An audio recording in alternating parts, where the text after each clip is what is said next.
have a dream. It starts in the desert. You're alone. Dying. Friendless. You cling to life.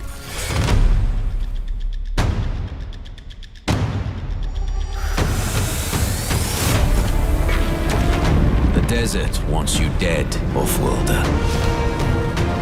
If the sands don't take you, the storms will swallow you whole.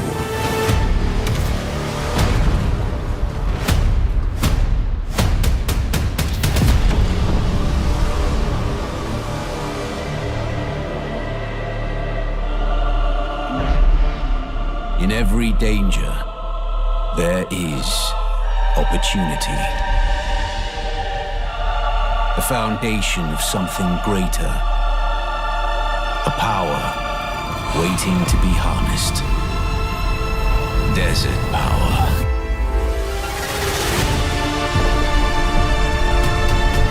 I dream of it.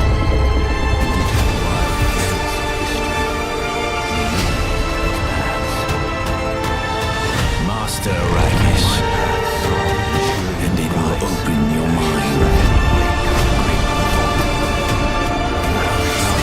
This is your path to awakening. New avenues of human potential were explored. Mentats, Suk Doctors, Sword Masters, and the mystical Bene Gesserit Sisterhood.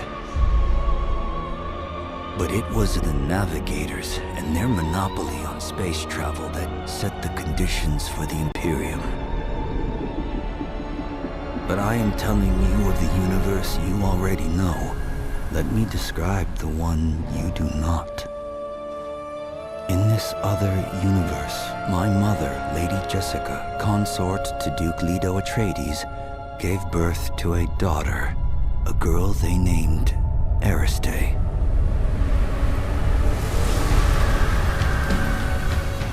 Because of her obedience to the Bene Gesserit, Lady Jessica is trained as a truth-sayer. Because of that training, Lady Jessica was able to detect Dr. Yue's deception. Because of the forewarning of his betrayal, House Atreides survived the Battle of Arrakeen. Because of their survival, the Emperor declared a full-scale war of assassins. Because of the war, the Sardaukar were deployed to ensure spice shipments continued without interruption. Because of the Sardaukar, the Fremen were eradicated. There was no Muad'Dib, no Lisan al-Gaib, no Kwisatz Haderach. I see a universe where I, Paul Atreides, was never born. All my visions lead to horror, except this one. This one leads to you.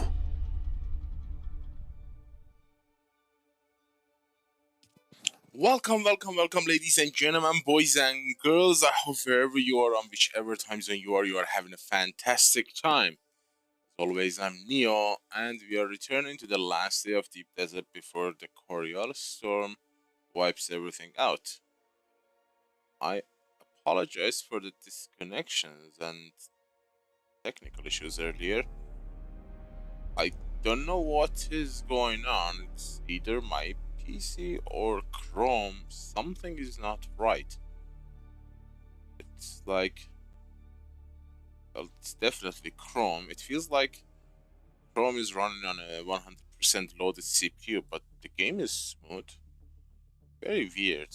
I might say the PC itself is smooth, no issues, but Chrome, I just had to restart the PC and reinstall the GPU driver. The latest NVIDIA driver update was a mess. It made my PC to perform lower than it was. So I had to restart, reinstall a new driver. And then that caused Chrome's latest update to be applied because I don't close the Chrome to get the update. And apparently that update made Chrome very heavy. Don't know what they have done. Oh, this is a punch in the gut. I am joining the game when there is no time left. Why were we here? God damn it. That sucks.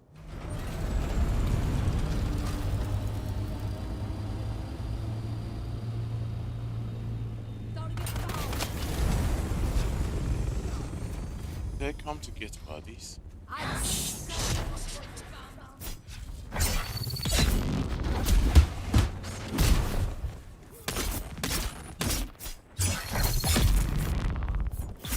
Why? Jeez.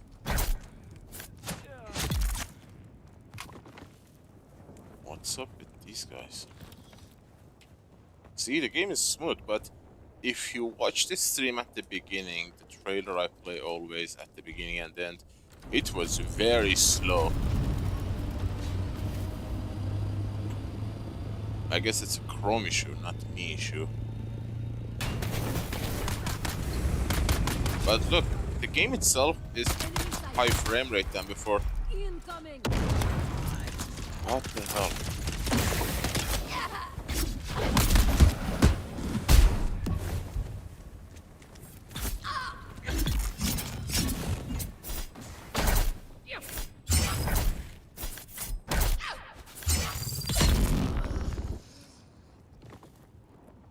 Do we have that unblockable attack that they do use all the time? Which does nothing. Punch, kick. Punch and kick.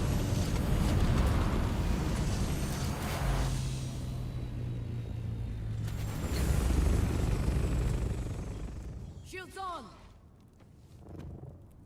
Found you. Damn it.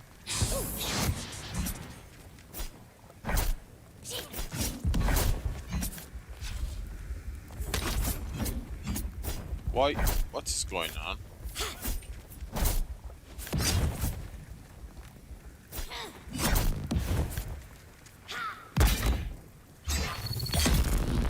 Something is not right. And I'm gonna die.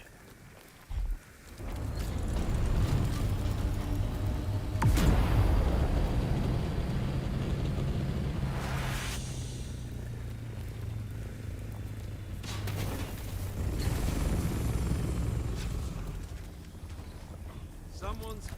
Watch out! Target found!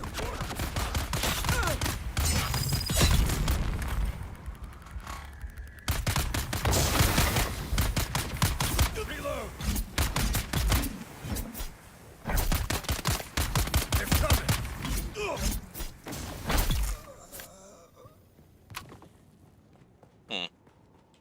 The game is misbehaving.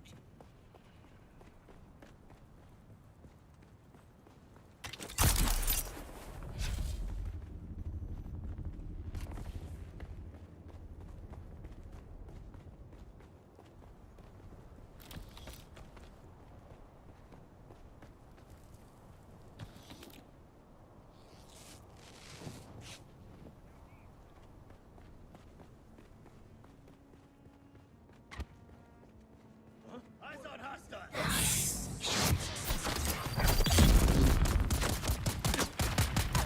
Get down!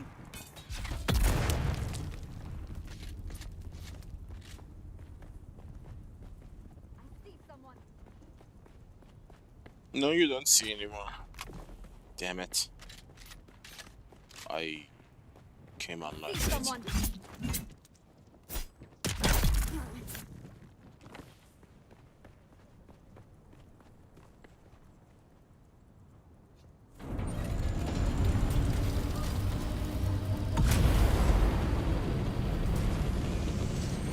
It's all about network, guys. Internet connection for me. When it's stable, I can provide very good internet gameplay.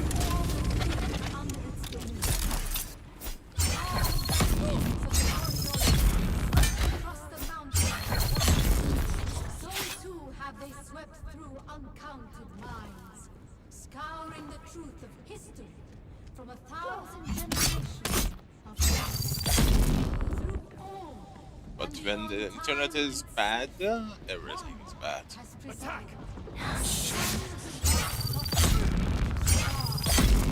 one whose command of power is infinite, whose knowledge is fathomless, Me. but yet bears witness to the depths of our hearts. Shai-Hulud! Yes, Shai-Hulud is at the center and throughout. Shai-Hulud holds up his mighty sign. Safeguarding our freedom. So too does Shai-Hulud mind the genesis of all things, the origin of our beginning, and admonishes us against our forgetting. But we do not forget. No!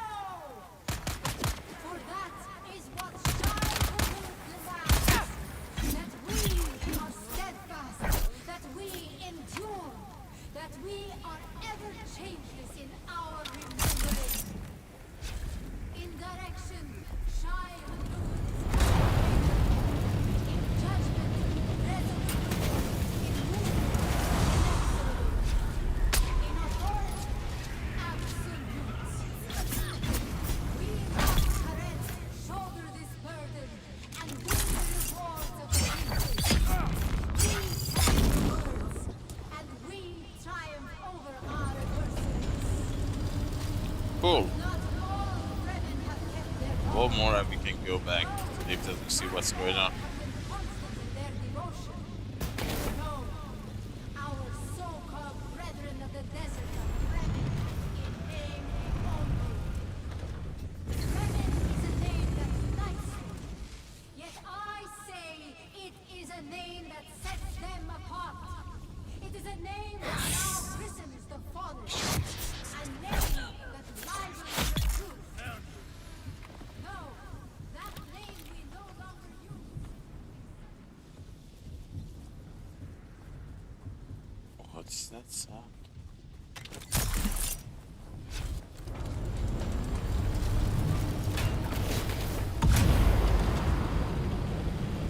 Here we go.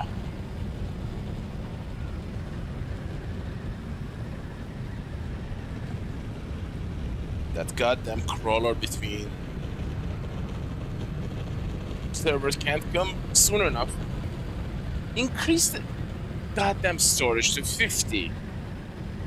Come on, Funcom. You know it takes a ton of items to move bases. Just give us that many items. You know, if they make upgraded Regis crawler storage to 50 slots, that would make my life a million times better. And I'm not kidding, guys. It is that much of a life changer.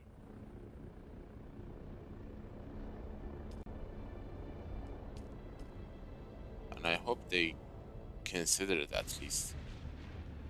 I need to reach out to them.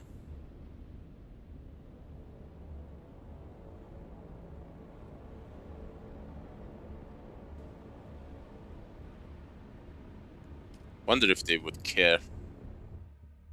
Or even if it has been delivered to their attention.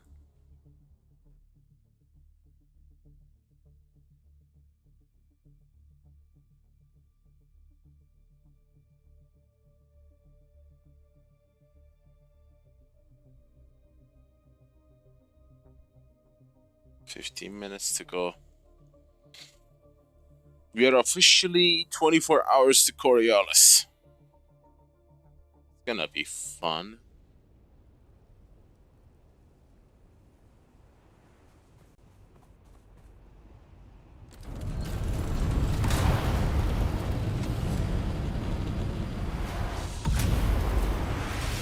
Next time I'm gonna build a little bit toward the shield wall, the rock thingy.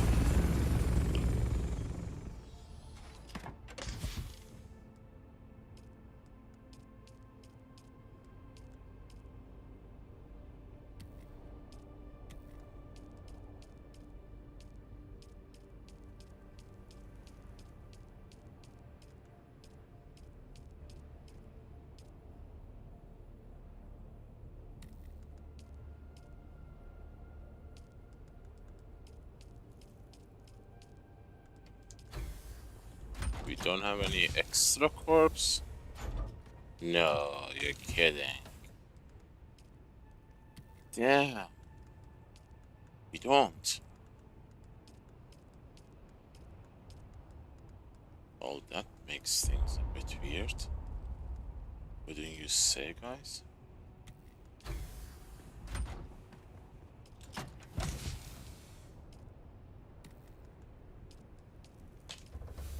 We need 15 more. What can I take? I will take some of these.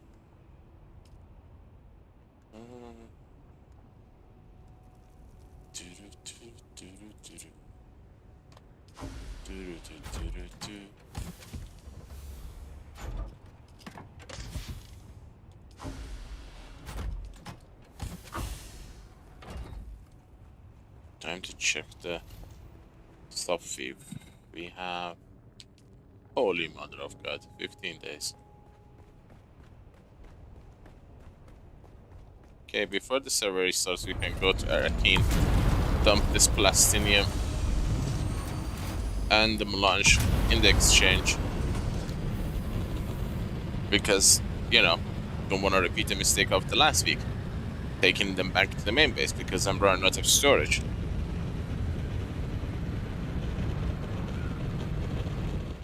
Definitely don't want to do that. Definitely don't want to expose my base to no storage.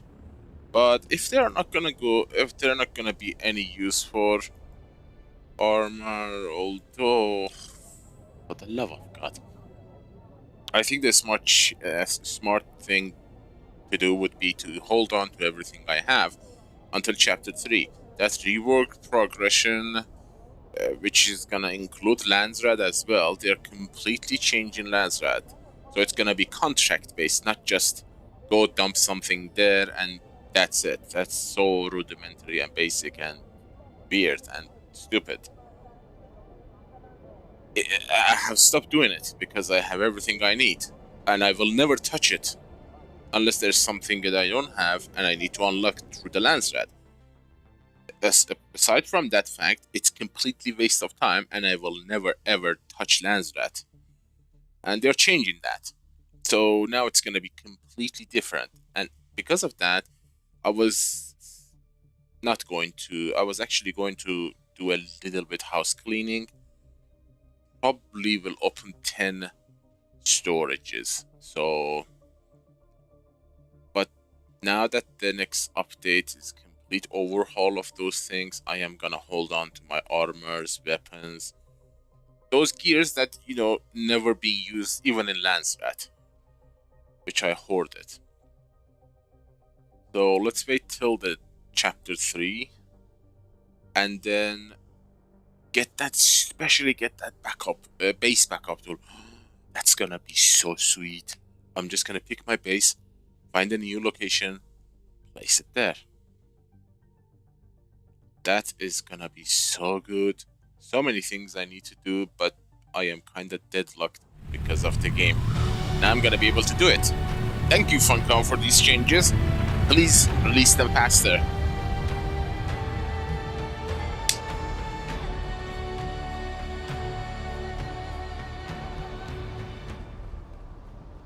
It's gonna be so cool, guys.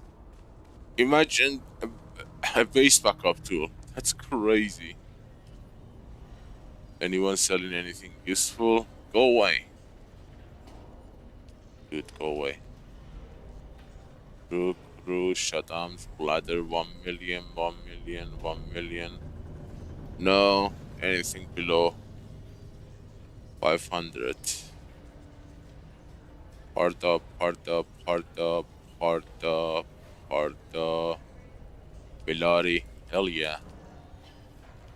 I needed that. Desert Gar, are you crazy, guys? Why are you selling these so cheap? My orders. Oh, I sold my adapter for 22 million. Dun dun dun dun dun dun. I am rich again. 100 million. So close. Take that. Take that. Take that. Buy. Desert garb. Desert. These people don't know what to do with these. These are so good. Tier 6 plus. Okay, thank you for those. What you got for me? Regis Disruptor 7 million. Yeah, good luck with that. Start the car Intimidator. Anyone selling it for $500,000? I lost man. Worm ate it. Upgraded Regis 30 million. Yeah, screw you. Salt 600. No. What you got here? Hers wing, Baron's blood bag. I don't know. Muskrat black bag. I will take that. Handheld 5 scanner Hajara. Why don't I have room? Bashar's command. 9107 99 7 3 days. Vaporizer 880 3 days. I will take this, Solution Vengeance 11 million.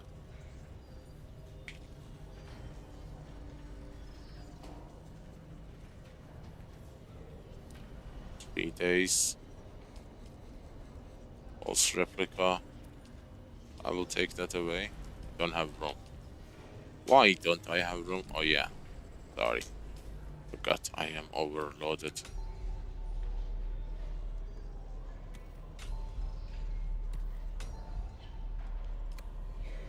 Hey dude, would you hold on to this?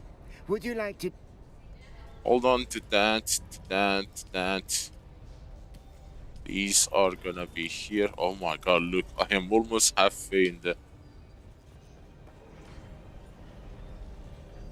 schematics.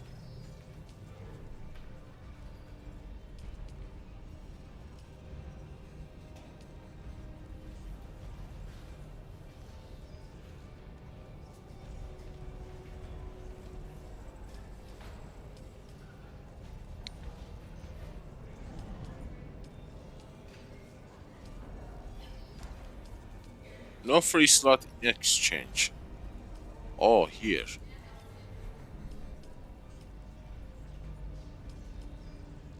Well, send to vehicle. Send to vehicle.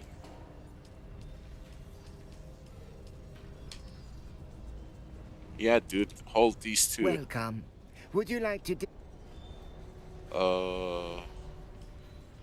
Well, actually, you know what? Hold that. I will take that sword. I will take this back to the base because nobody's buying them. Anything I need to take back? We'll take these. Well, these are for backup, you know. Twice. And you will come with me as well.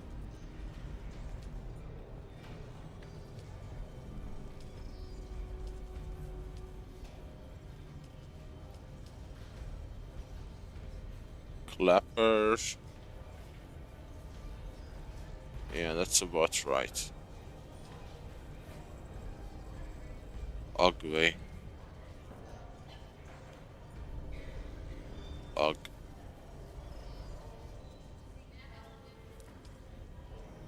Seed. Ugly seed. 12,000. I need 40 of 15. Are you kidding me? 15. Yeah, Screw you. I'm not gonna pay 150,000 for a stupid seat. Ugh.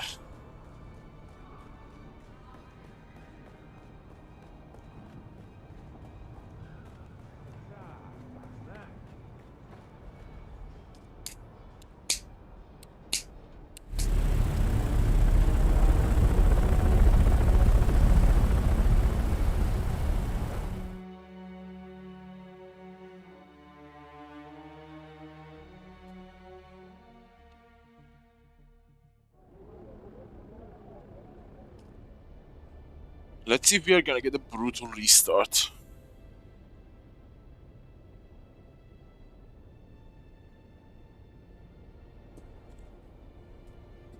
I need to wrap this up fast because I need to kickstart the goddamn Arc Raiders.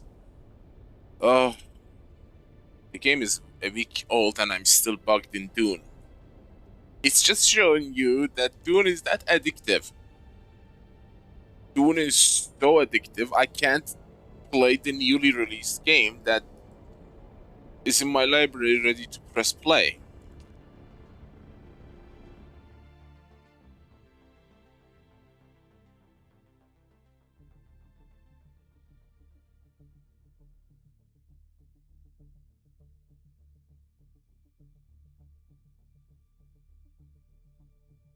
Something is burning here. Oh god, I slept in a sub-zero temperature because I fell unconscious. When I woke up, I felt like I'm sleeping on top of a snow pile or something. Freakishly cool. Johnny boy! What's up, John? How's it going? I smell burning.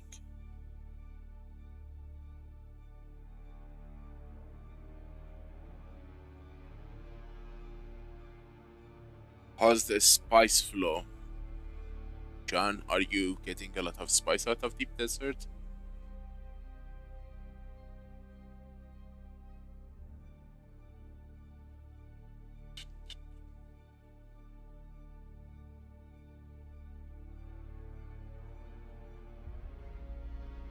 What? What's that something new? Come on, tell me.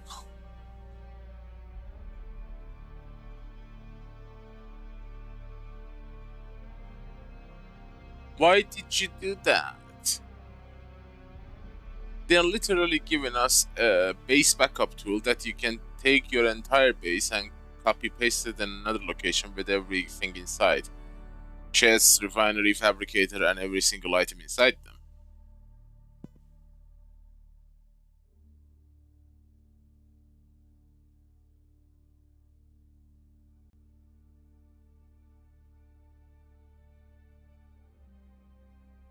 I only have one forge piece.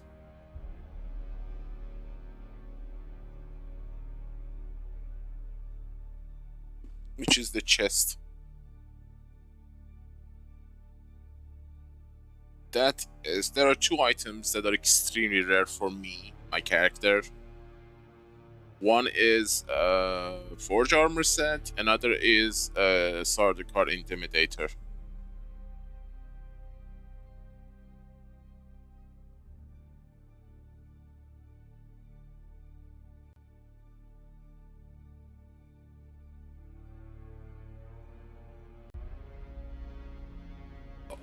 Oh, is it the open base that has only 2 room?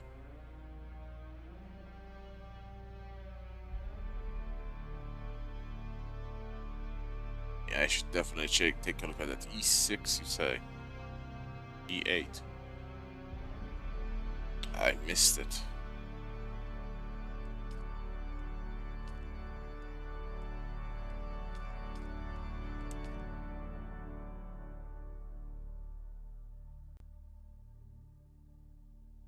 I'm focused so crazy like on Melange and Plastinium.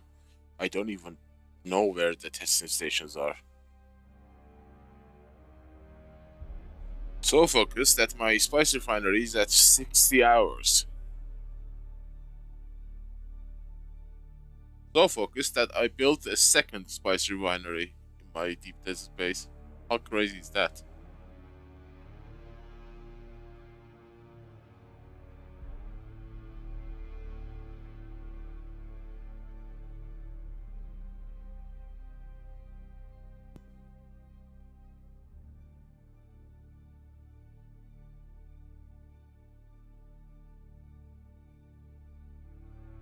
Yes, spice addiction is real.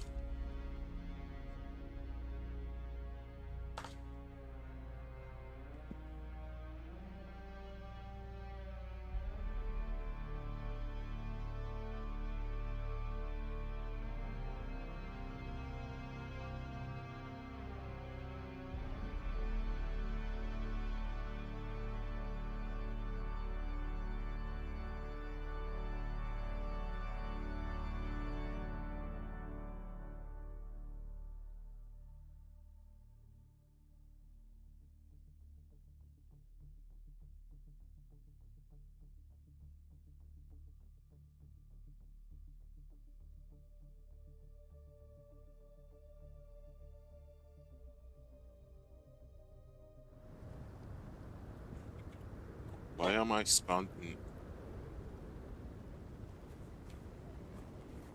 Why am I here?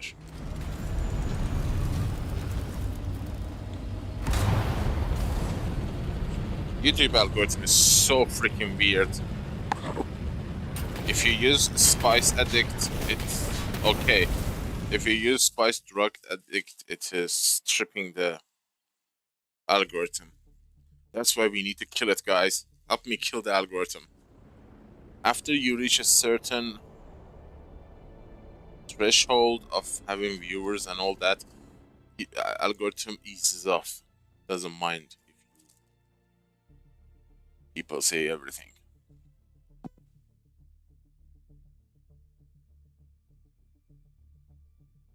It kinda expects the chat to get crazy, so it makes it go easier on you.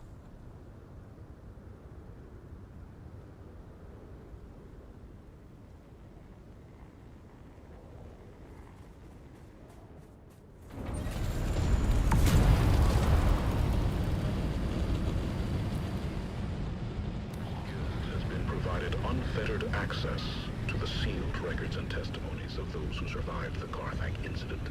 The following dramatization represents the official truth, as judged and signed by the Imperial Chamber Court and Audit Council. So let us journey then to the burning sands of Arrakis, a desert planet in a far-flung corner of the known universe. The year is 10-1-94, and the war of assassins between House Atreides and their ancient enemy House Harkonnen is well underway.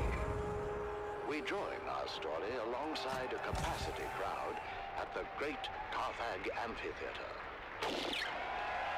As the Battle of Windsec is reenacted for the enthusiastic crowd, anticipation continues to build for the main event.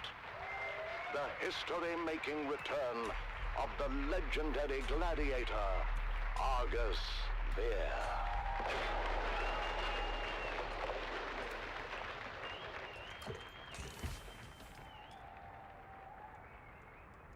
Do you hear them, Argus? All of that for you. Do not overfill my ears with honey, old dog. I hear the What the hell is crowd wrong with the I game? also hear the sound and fury of Laskan fire. The Battle of Windsec, I believe. You know how the Harkonnen love their reenactments. Bah! Never heard of any bloody Winsack. A local This Ordney is arrangement done of some for. import. The exact details elude me, but I gather it didn't end well for the Harkonnens. Why celebrate it then?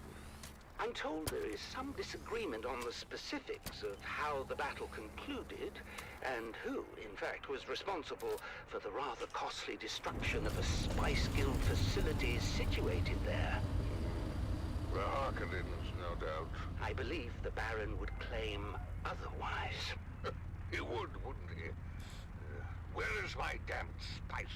The skin on my legs feel as if it's both swelling and tightening at the same time.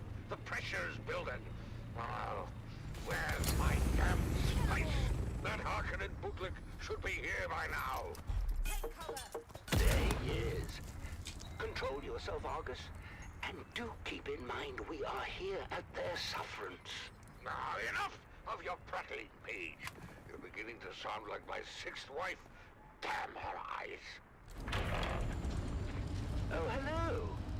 You're not Vestari? No, Vestari had to attend a pressing matter. I am here in his stead. What could be more pressing than my bloody spice? My legs feel as if they're about to burst and shower Yes, the room it with is. gore. I have your spice. What am I gonna do, John? 7% solution of melange, Elaka oil, and Carana brandy. Hello there, Loco Bolos. Good to see you again. How are you, my friend?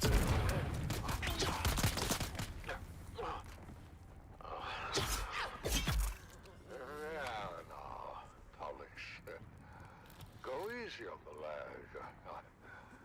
I'm in no rush What's repair to be glitch? anywhere, and Nah, I don't want I that. wish to enjoy a nice I forgot to dump these. in the country. He'll sleep for a while now. The battle is still hours away. I know it looks bad, but we're mostly retired these days. That's when the Baron calls, Argus could never refuse. I'm afraid his vanity wouldn't allow it. I grew up listening to Argus Veer on the Communinet. My father said he was the greatest gladiator in the known universe. Unfortunately, maintaining a reputation as the greatest gladiator in the known universe comes at heavy cost. By now, Argus has had every major organ slashed, crushed, or punctured. Every bone broken multiple times. He's had so many parts rebuilt, replaced, or regrown completely over the years that Benny Tlilax will no longer guarantee their work.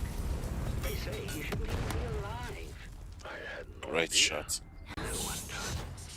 As I said before, his vanity would never allow it. Still, the chronic pain he endures on a daily basis would drive most men to self-annihilation. But Argus Veer will never willingly die. His vanity would never allow it. And with that, the Battle of Windsack is litigated once again. The crowd making plain their love for the Baron's What men, do you mean, in spite Mountain of the Peak? long shadow Loco? cast by the outcome of that very battle. Everyone knows the Atreides were responsible for Windsack. That much has never been in doubt. House Harkonnen was punished because your competitors in Glossu destroyed the moonfish industry on And it's ridiculous. What could fish halfway across the universe possibly have to do with Windsack? Let me ask you this, dear. Who spearheaded the Imperial investigation into the destruction at Windsack? Your boss, Casimir Fenry. Everyone knows this. Oh, I wonder if that's the same Hasamir Fenring that was heavily invested in the moonfish industry. I hear that Fenring lost over a third of his fortune when the industry collapsed. Can you imagine? The bastard. Fenring or your wrong-headed cousin? That's so But broken. in actuality, we didn't even...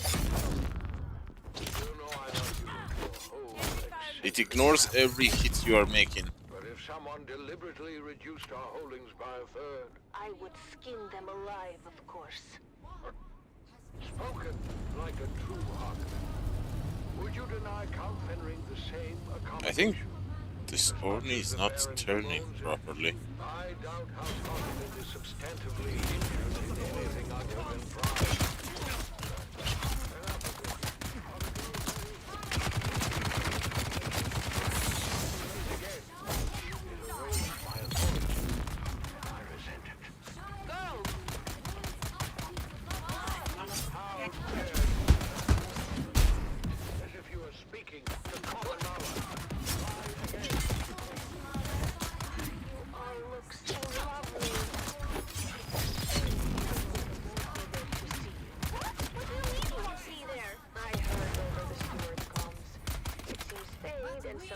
cousins were ready to attend the arena when a contest of boasting broke out.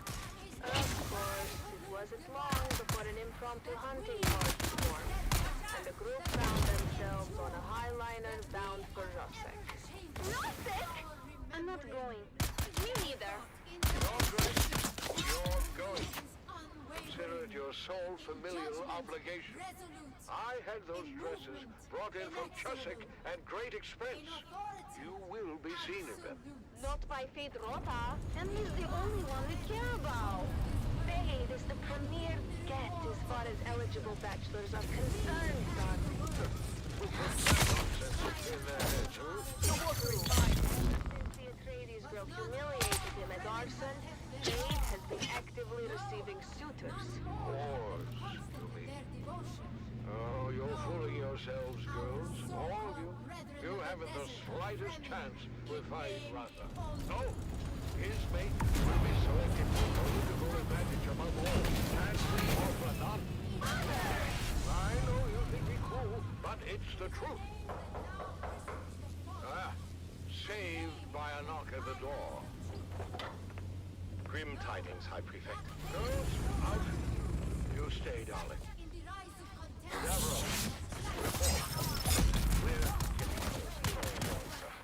Somehow, a sizable supply of alcohol has made it through the security zone and is being distributed throughout the city. Throughout the city? Drunken debauchery reported in all wards, sir. We're shutting down pores as fast as we can, but we can't keep up. I told them this would happen. You can't drive Hey there, Hayden. How are you? and take away their outlets at the same time. The pressure can only build so much before it explodes. So what do we do, sir? What do? We... Perhaps the alcohol... Perhaps the crowds will have a riotous good time and wear themselves out before we see any proper unrest. What is your read on the crowd's temper, Davros? Happy, sir. Excited for the most part. Excited for Argus Veer, that is. If there's one clever move Lord Ravan has made in recent memory, darling, it's delivering the great gladiator. I thought the old hedgehog was retired. Yes, but Corso had nothing to do with it. Argus Veer is here at the Baron's request. Yeah, apparently the damage is Doesn't matter who bought it. affecting the maneuverability and the movement of the I shudder to think about ornithopter. were they denied their spectacle. Well, we'll all be denied, sir, if we don't get going. Your ground tower awaits. Vastari! What happened to Valentin? I know I'm late with your spies, but it's been insane up top. The crowd's worked up as I have never seen. Oh my. Fuck.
Graben Gang, presented by the Imperial Scenarist Guild and Linder and Gold Coffee. Wake up with Linder and Gold. We put the spice in it for you.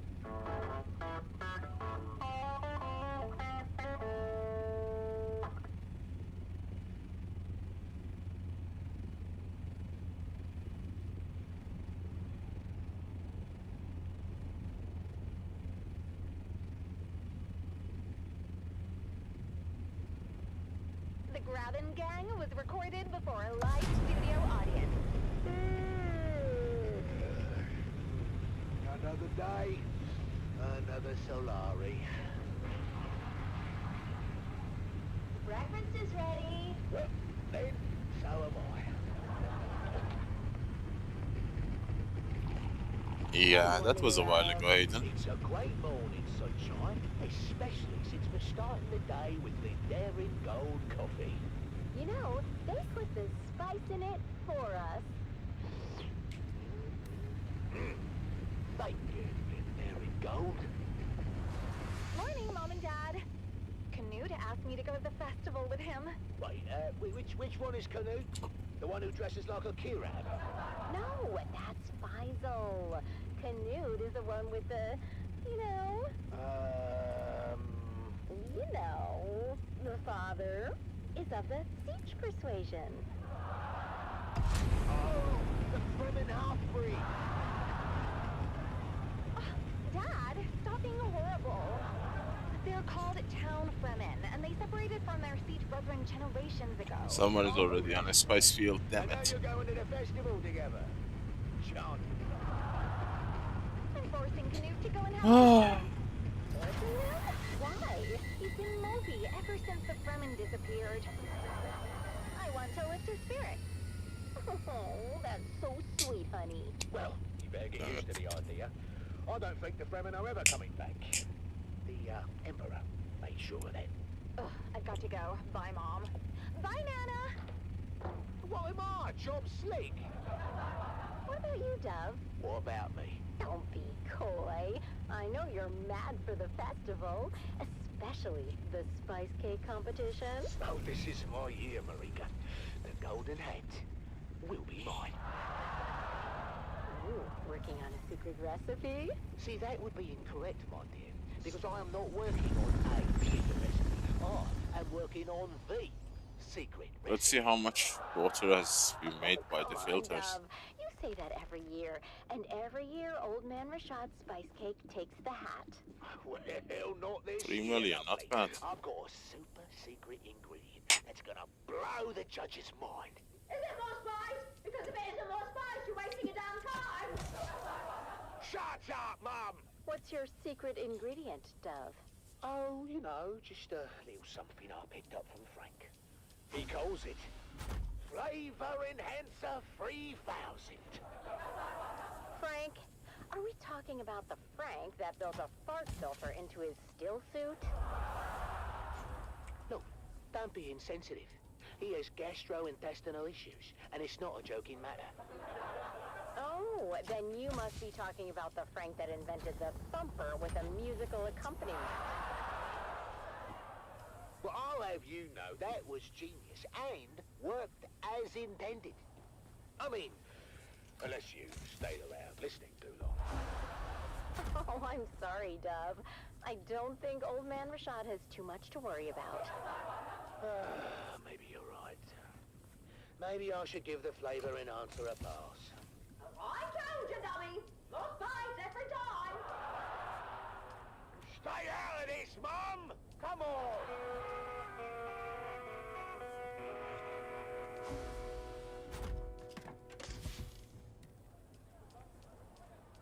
The Pharaoh sees all, but what does it say for you?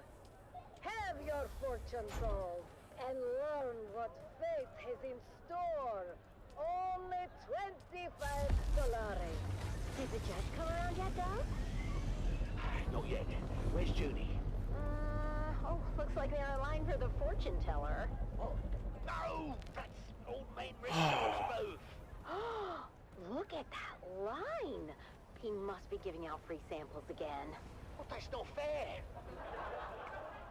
Oh, want me to go over there as a spy and size up the competition? You just want to try his cake, don't you? Is that so wrong? What about me? Oh, I'll get you a piece too. Well, that is not what I meant. I know, but I will get you a piece. Yeah, all right, fine.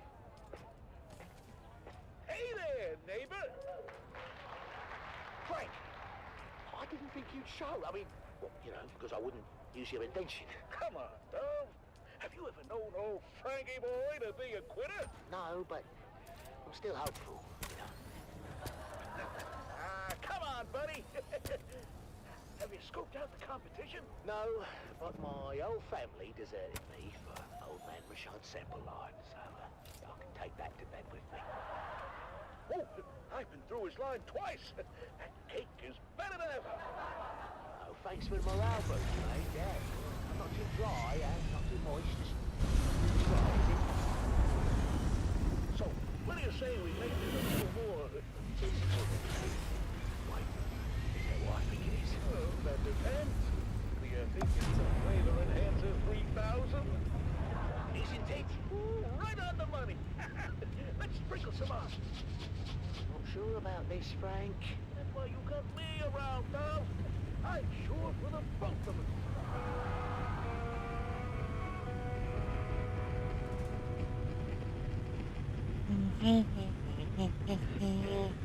So sorry, honey. Oh, what? I haven't lost yet. It's so cute that you think that.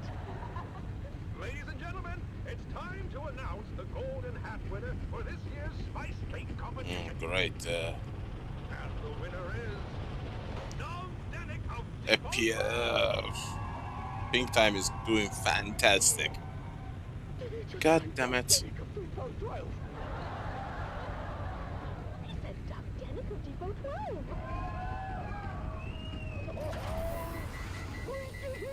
We actually bloody did it! Dad, you won! Congratulations, Dove. We're just as shocked as you are. Come around, all. There's enough for everyone to have a taste. The line starts behind my wife right there. And here's some for you, and you, Governor, and a big piece for you because I like the look of your face. One for you, little boy, and your mum. Tell me, Dove, can we know your secret? I don't think it's an overstatement to say your cake achieves new dimensions in flavor. Did you put anything special in the mix this year? Well, it's a lot. Why, yes, your judgeship, he did. In fact, the winning cake was baked with real spice and the flavor enhancer 3000. Flavor what now? Let's see if we can push this crawler to its limits. I mean, it's already at its limits, but... And I have spare pieces in the base. I can't believe I'm saying this, Frank, but one of your harebrained inventions finally paid off. Oh my! What was that? You okay, Mr. Judge? Sorry, I don't know what came over me. I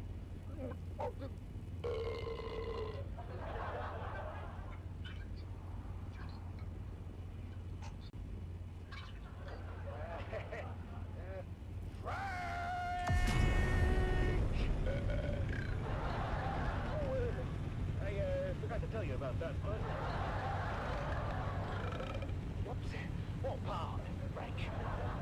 In certain rare cases, it seems that the flavor enhancer 3000 may cause some gastrointestinal distress. Rare cases, eh? Almost all the time.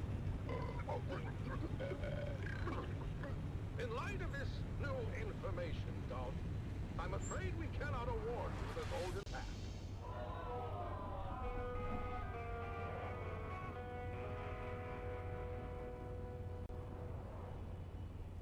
Well, we didn't win, but at least we didn't do any permanent damage.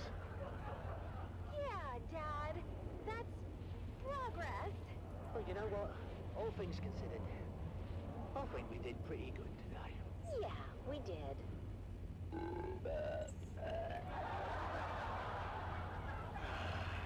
Another day, another Solari. Look at that field winking at me.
Keith Villari, reminding you to secure all your equipment to first worm site. Night crew waited too long and lost both crawler and carrier.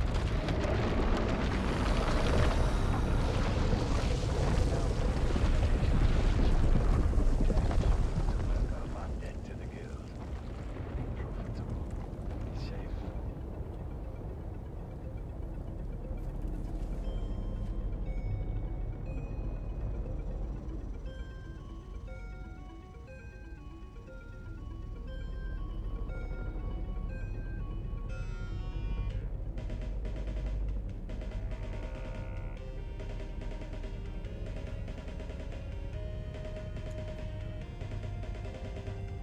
Dune, the battle for Arrakis.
The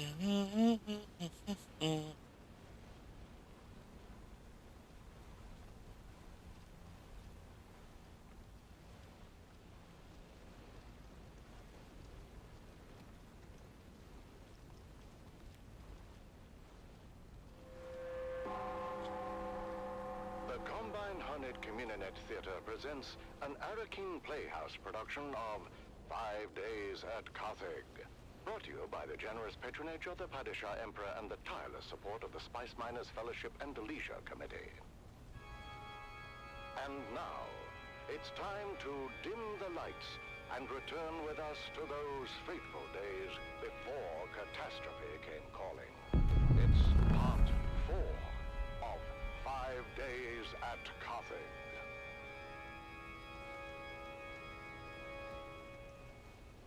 The Imperial Scenarist Guild has been provided unfettered access to the sealed records and testimonies of those who survived the Carthage incident. The following dramatization represents the official truth, as judged and signed by the Imperial Chamber Court and Audit Council. So let us journey then to the burning sands of Arrakis, a desert planet in a far-flung corner of the known universe. The year is 10194, and the war of assassins between House Atreides and their ancient enemy House Harkonnen is well underway. Once again, we join our story in the tunnels below the Great Carthage Amphitheater. After months of being overworked and forbidden from all vice, a massive cargo load of illicit alcohol has found its way into the city and flasks of the anxious capacity crowd. What happened, Val? You've been gone forever. More importantly, is it done? It's done. I poisoned my boyhood idol, my father's boyhood idol. My C key is not working. Just hanging on for one last time in the spotlight. One last bow. Something bad happened. Oh. My path back here took me through the main concourse, where I came face to face with a 20-meter hologram of you, Stisk. Then you, Zoe, Jingo, Max, and finally me. No way. How can they be looking for us, Stisk? Not just the Harkonnens, the Imperials as well. There's an alert on both communionets. Don't worry about it. I've got it covered. Bullshit, you've got it covered. They know we're here. It's a miracle none of them followed me back. I said don't worry about it. In about 10 minutes, we're all gonna walk out of here together right through the main concourse. You drinking your own supplies, Stisk? Our faces are probably spinning on every corner in the city by now. There's security everywhere. In 10 minutes, the authorities are gonna be too busy to even care about us. What are you talking about? Too busy with what? Too busy with the poor people of Carthage. So tired, so overworked, and forbidden from even a drop of the good stuff to ease their troubled minds. Until we come in and drop a cargo load of paint stripper into the pent-up town. They overindulge. But can you blame them? All that angst has to erupt somewhere. But what do you think's gonna happen when they learn their hero dead? There's no way they could know. It just happened, and it takes a while for word to get out. Not if someone's already putting that word out. We told everyone, boss. People were pissed. And you'd be surprised how fast word spread. I really love this Argus Fear guy. Who is he? I already told you. He's the greatest bloody gladiator in the last 300 years. I don't watch blood sports. I'm more of a Geops guy. I predict a full-blown riot. 10 minutes tops. That's how we're gonna walk out of here. The crowd's all liquored up and pissed off.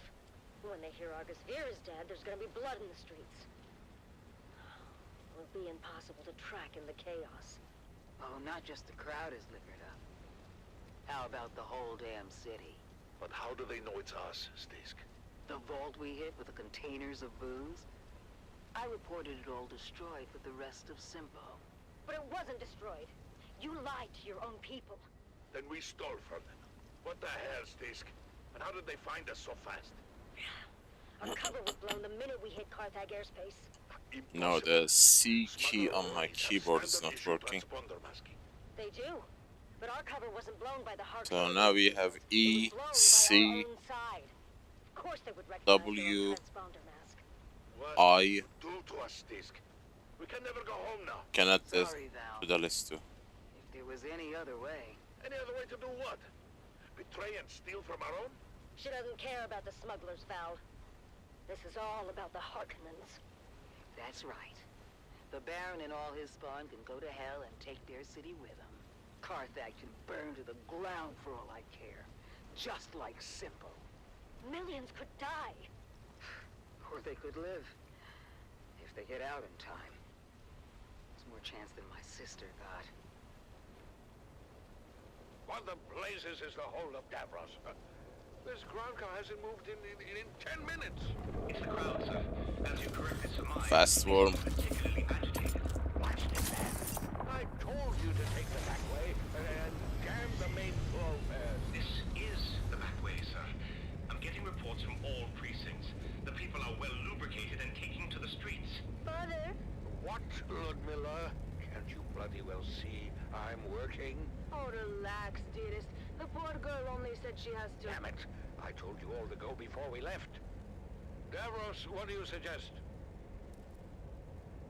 I have a cup, sir. I'm asking about the mob, Davros. The angry, inebriated mob encircling us at this very moment. Wait a second, sir. There's a bulletin being flashed on all Communinet frequencies. Put it through. This is Chome Communinet 1 with an emergency bulletin. At 21 local time, Carthage officials announced the death of famed gladiator Argus Vir. Further reports indicate widespread unrest throughout the city, as well as full-scale rioting at Amphitheater Square. Prefecture authorities have ordered the streets cleared effective immediately, as a curfew is now in effect. Let's go live now to... I am surrounded by fools, darling. I'm not the drunken, slack-jawed apes cavorting just beyond. No, the fools I lament are the dead-eyed imposters within my own organization. The so-called prefecture authorities that have, for some unknowable reason, ordered a curfew and the streets cleared. Two orders that I, as the High Prefect of Carthage, with the most complete knowledge of our forces' capabilities, would submit. We have no bloody hope in hell of enforcing. Two orders that will, in the end, only serve to incite the drunken mob more, if not compel them to violence. Darling, the fools are afraid. Listen, girls, this is a Series 7 armored ground car. Sure. Used in the Emperor's own livery. The Series 7 is renowned throughout the Imperium for its immense... Amphitheater security has been overwhelmed, sir. The surrounding precincts are pulling back as well. Word is, this is escalating into a full-scale revolt. Darling, if we don't survive this, I want you to know I hate your entire family. Father! Whatever happened to set this off? Oh, you can be sure there's a Harkonnen at the bottom of it. Actually, sir, reports are coming in attributing both the alcohol and death of Argus Vir to a rogue smuggler and her crew. Still, I suggest we withdraw to the residence until the situation is secure. Yes, Davros, get us out of here. Sir, do you mean... Yes, Davros. Engage the battering ram. Very good, sir. Now would be a good time to ensure all your safety harnesses are well fastened. It gets quite bumpy at ramming speed.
Good God. This thing is busted. This thing is busted.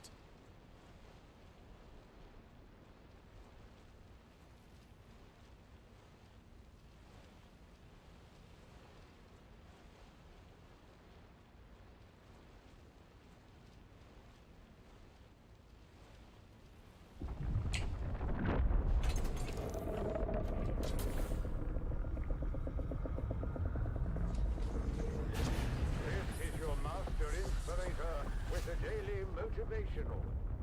Today we must remember when you live for purpose, hard work isn't an option, it's a necessity.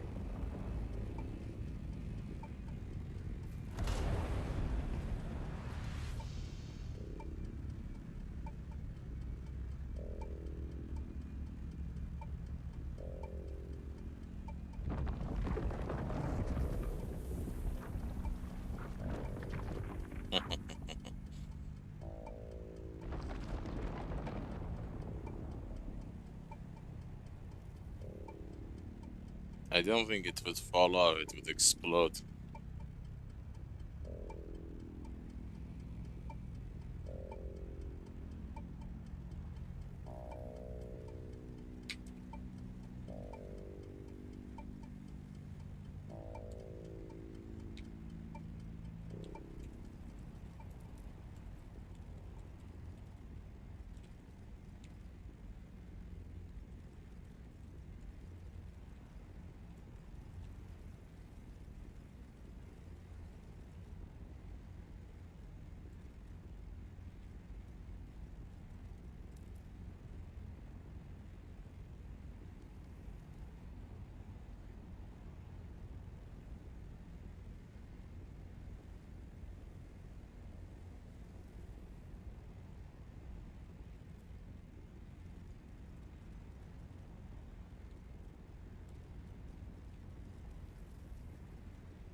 A seasoned crew chief goes missing from an iconic harvester, and nothing is as it seems.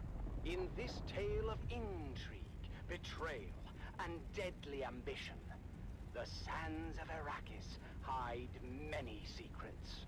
Join us now as we begin to unravel the dark and mysterious truth behind the disappearance of crew chief Jarek Thorne. It's Death on the Titan, Episode 1, Eye of the Storm. It was my first time on the Sand Titan, but I knew it well. Everyone did. It was the last of the old Venport Demeter 4 super harvesters. A 6-deck factory harvester with a rebuilt Pyramidium centrifuge. Rust-hued colossus that become more than its well-worn constituent parts. Did they decrease the Shigawa range or something? Become a symbol of the Spice Miners Guild itself. Its silhouette was a well-known and comforting sight upon the dunes. But I wasn't there for the tour. I'd followed a long and circuitous route from Transport Thopter to Transport Thopter as I worked my way into the deep desert where the Sand Titan roamed. As a senior ombudsman for the Spice Miners Guild, it was my job to solve problems and make sure that the spice kept flowing.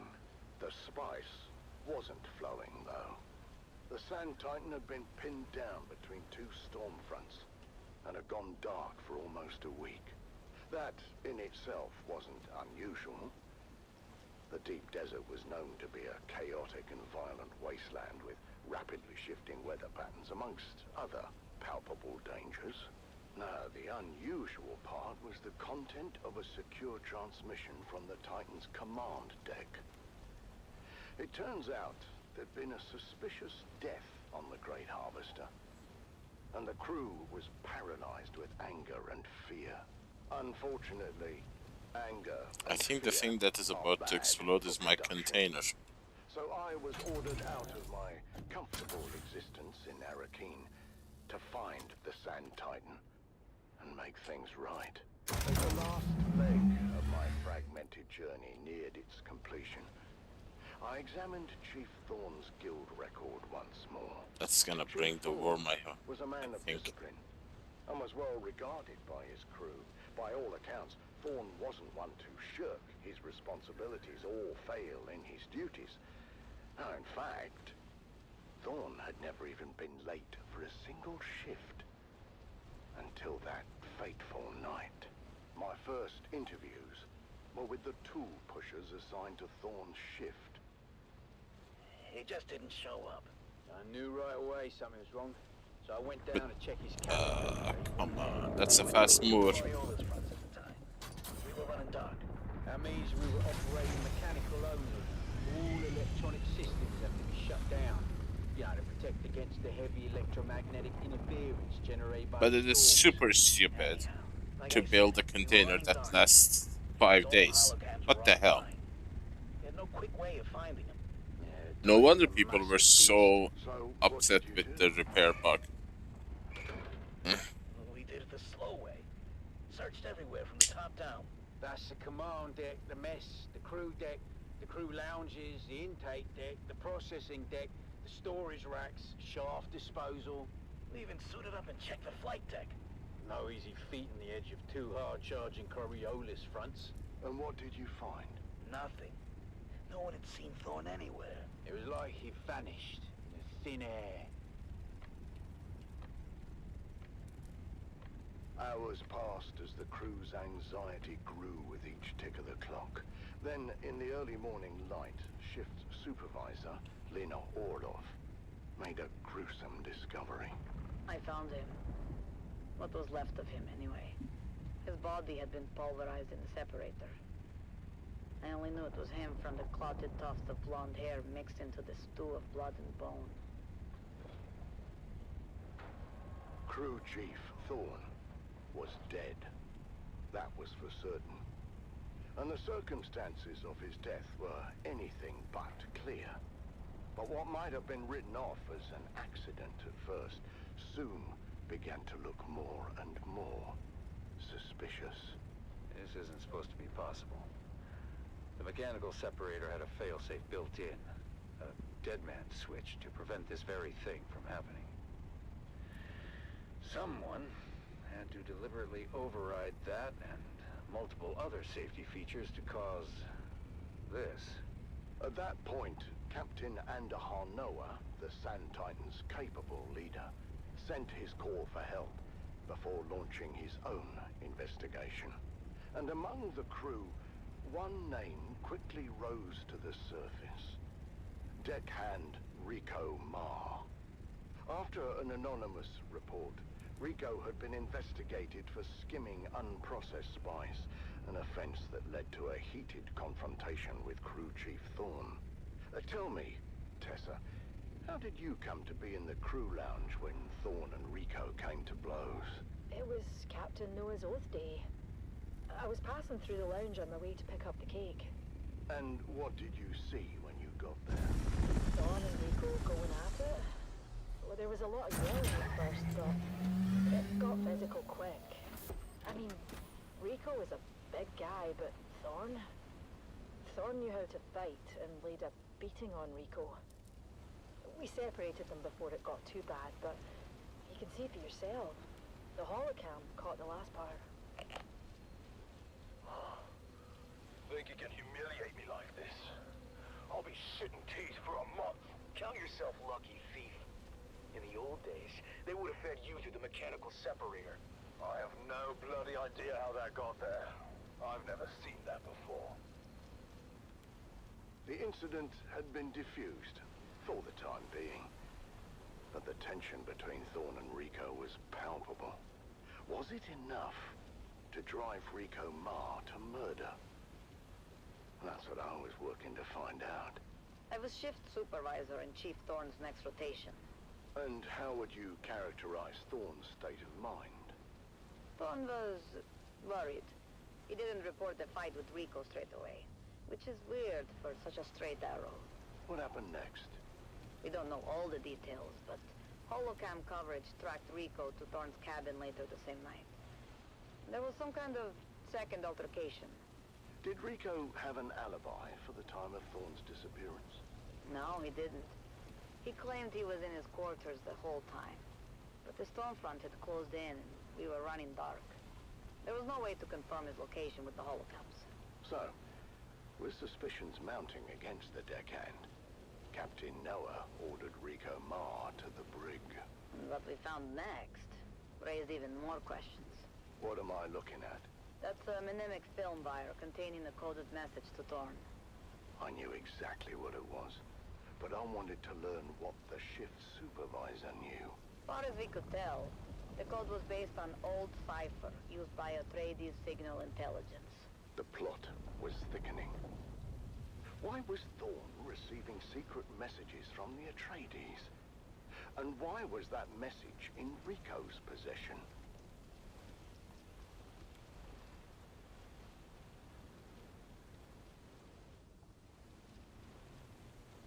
I hadn't decided yet whether Rico was lying or not, but it seemed the crew had made up their minds.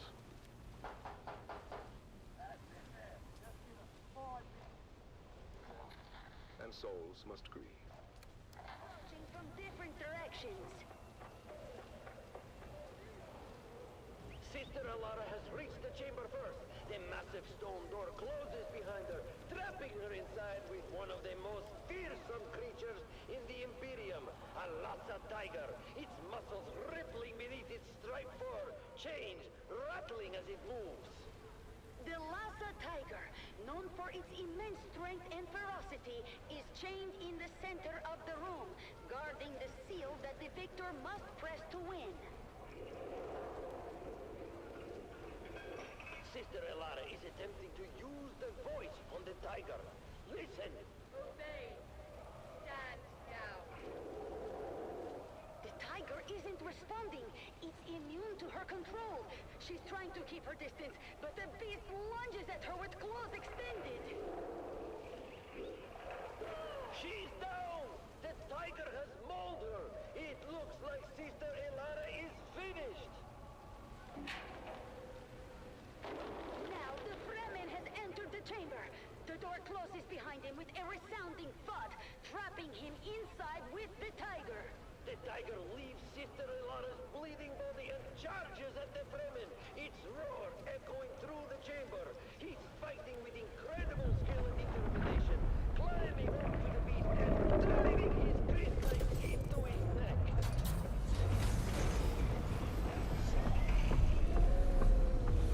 The Fremen is holding on, despite being horribly injured.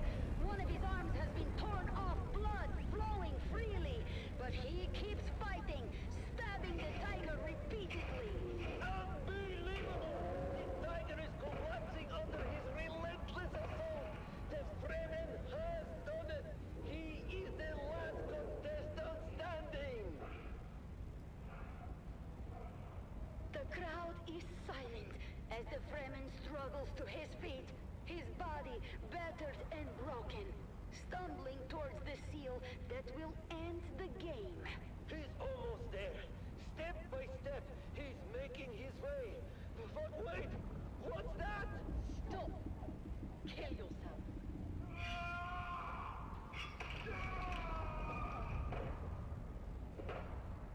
Sister Elara is still alive! She's using the voice to command him! He's done it! The Fremen has killed himself! Sister Alara is rising to her feet, her face a mask of determination! She's walking proudly to the seal, pressing it with a triumphant smile. Sister Elara has won the Harkonnen Family Games!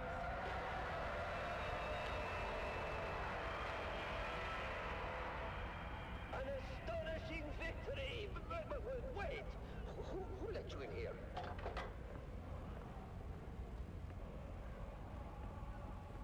What? No, take your clothes from me! You have violated the rules betting on Kanto's victory. You are coming with us. This is bullshit! You can't do this! They cheated! Well, this is unexpected. Maxim is being taken away by the guards. It seems I am alone now. What an incredible ending to this year's games. Sister Elara has emerged victorious, proving her resilience and skill. And as for next year's games, I believe we might already have one contestant lined up, Maxim Dubrov himself. Oh, Maxim.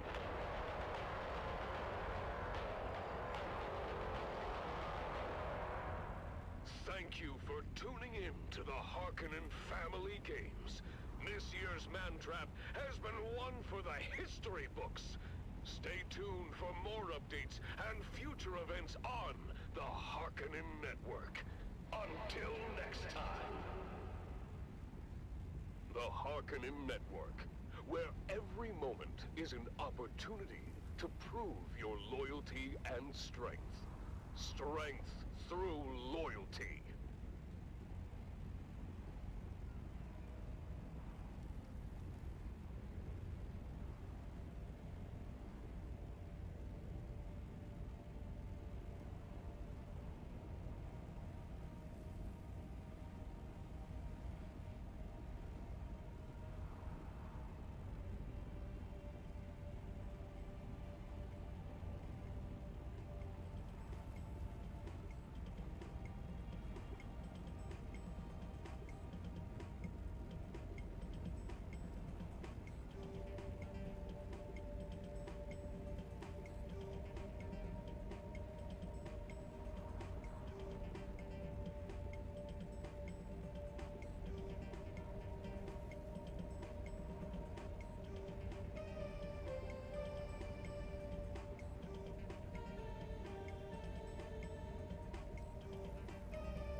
Listening to frequency 152.6, the voice of House Harkonnen. We are Arrakis. Attention loyal listeners of the Harkonnen Network. Due to unforeseen events, the program The Convert has been temporarily removed from our schedule. Rest assured, the show will return soon, as dozens of new converts wait eagerly to share their tales of Atreides' treachery and Harkonnen superiority.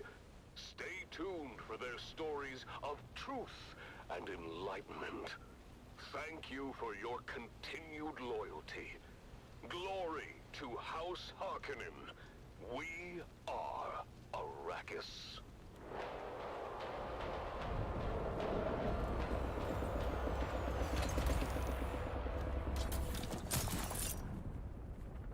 That was The Convert, exclusively on the Harkonnen Network. Stay tuned for more compelling content. Strength through loyalty. What a powerful message from the convert. As my dear friend Lady Maris always says, the path to truth is paved with difficult questions. Learn which ones to avoid.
listening to the Harkonnen Network, where strength, loyalty, and dominance reign supreme. We are Arrakis.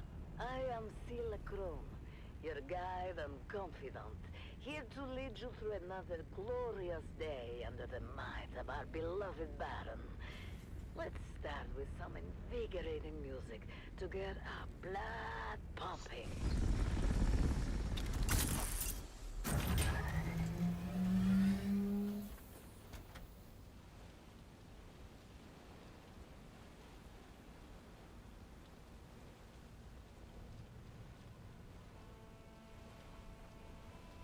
I can't see Jack.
Now let's dive into our first program of the day. The converts, where truths are unveiled and the light of loyalty shines through. Listen closely, for within these words lies the key to understanding the true nature of our enemies. You are listening to frequency 152.6, the voice of House Harkonnen. We are Arrakis. Now witness as the dark and tangled truths of House Atreides are revealed by the Convert. Greetings, Truth Seeker. I am the Convert, once a high-ranking advisor to the Atreides regime. I have since escaped and live under the protection of our good Baron. I cannot divulge my name out of fear for my dear ones, still trapped in House Atreides. I am not here to tell you what to think. I only offer you questions. The right questions. Questions that are keys you might use to unlock your own truth. Today's question: what does it take to forsake privilege? Did my position among the Atreides grant me prestige, power, and glorious honor? Has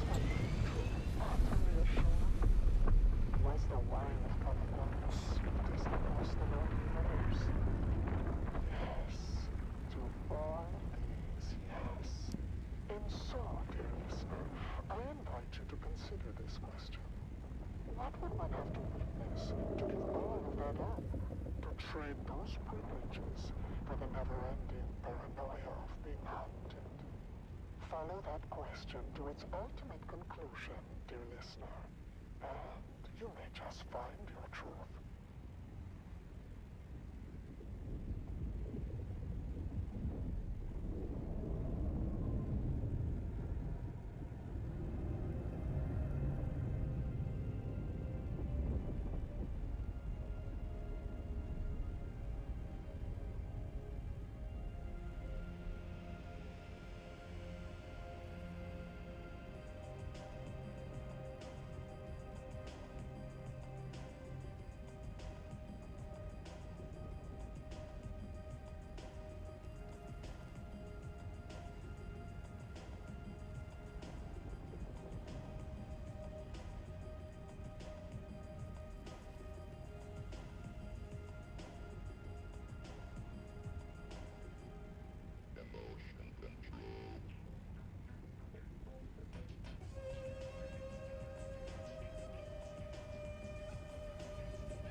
You're listening to the Harkonnen Network, where strength, loyalty, and dominance reign supreme. Strength through loyalty. Next up, dear listener, what you have all been waiting for. It's finally time for the annual Harkonnen Family Games. I know you're all as excited as I am. Let's go live to this year's first installment of the Man Trap. Action, straight from the Grand Arena on Gaiety Prime.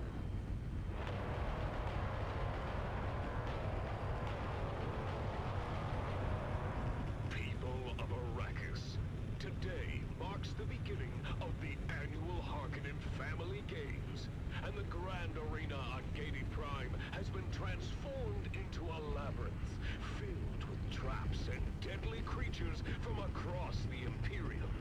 Ever since its construction 20 years ago, the labyrinth has played host to the traditional competition known as the Man Trap.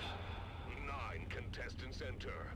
Only one may leave, to be granted freedom and glory. Now, without further ado, let us go live to the action and our hosts, Maxim Dubrov and Vera Kotila. I am Maxim Dubrov, slave master of the labyrinth for the past 15 games. I am joined today by Vera Kotila, renowned biologist. Vera, tell us about your first memory of this hallowed competition. Oh, I still remember it to this day, Maxim. I was watching on the net when one of the contestants was constricted and swallowed by a Jalboa from Grumman. I remember their screams as they were swallowed alive. Yes, I remember it well. Oh, it was so exciting. You could see them flailing inside the beast as they were slowly digested. I was 9. I think it was at that moment I decided to become a biologist. Entertaining and educational. Without spoiling too much, I can say we'll probably get to put your knowledge to good use during this year's competition, Vera. And speaking of the competition, the contestants are arriving in the staging area now. What do you know about the staging, Vera? I know that every contestant is given a number and then they enter in that order. Correct. And we keep 15 minutes of separation so that there is enough time between them to prevent a brawl right at the entrance. Ah, yes. I remember when that rule was introduced. There used to be quite a bloodbath early on. Indeed. It was crowd-pleasing fun. But we prefer to prolong the game. Hence the rule change.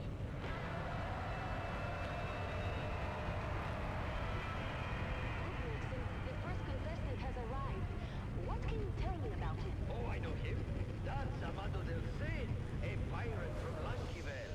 Abilur's men captured him during a raid, and he's been preparing for this competition in our slave pens ever since. He cuts quite the dashing figure, doesn't he? And dual sabers. He knows how to use them, too. He claims to have killed over 200 men with them. Oh, exciting! We'll have to keep our eyes on him. What about this next one? Got away with it for years until he took one from a distant cousin of the Baron. You don't mess with noble property and stay free for long, my friend. Oh, he's a big one, isn't he? Why do they call him Hollow-Top? It's a joke about how much he eats. People think his legs must be hollow. He looks very strong. Unlike this one. Who is this waif of a girl, Maxim? Ah, Kaylin Schiff. She was a serving girl for the late Lord Bertram of the manufactory. Don't underestimate her. She can be quite deadly with that needle gun she's cradling. What was her crime? Well, she's the one who made the late Lord Bertram late. Vicious. Oh my, this next one seems interesting. Who is that? I don't know much about this one. He was shipped in from Arrakis with a load of spice. They just call him the Fremen, and he refuses to talk to anyone. Note the eyes, blue or blue. Fascinating. I've always wanted to study the sandworms of Arrakis. They seem so deadly. Have you ever had one in the games? No, though not for lack of trying. They're almost impossible to capture, short of using a nuke. And then, they wouldn't be much use at all. Well, let's hope that this Fremen is as deadly as the worms of his home planet. He looks savage, unlike the one behind him. Ah, that's the Grey Lady. Nobody knows where she came from.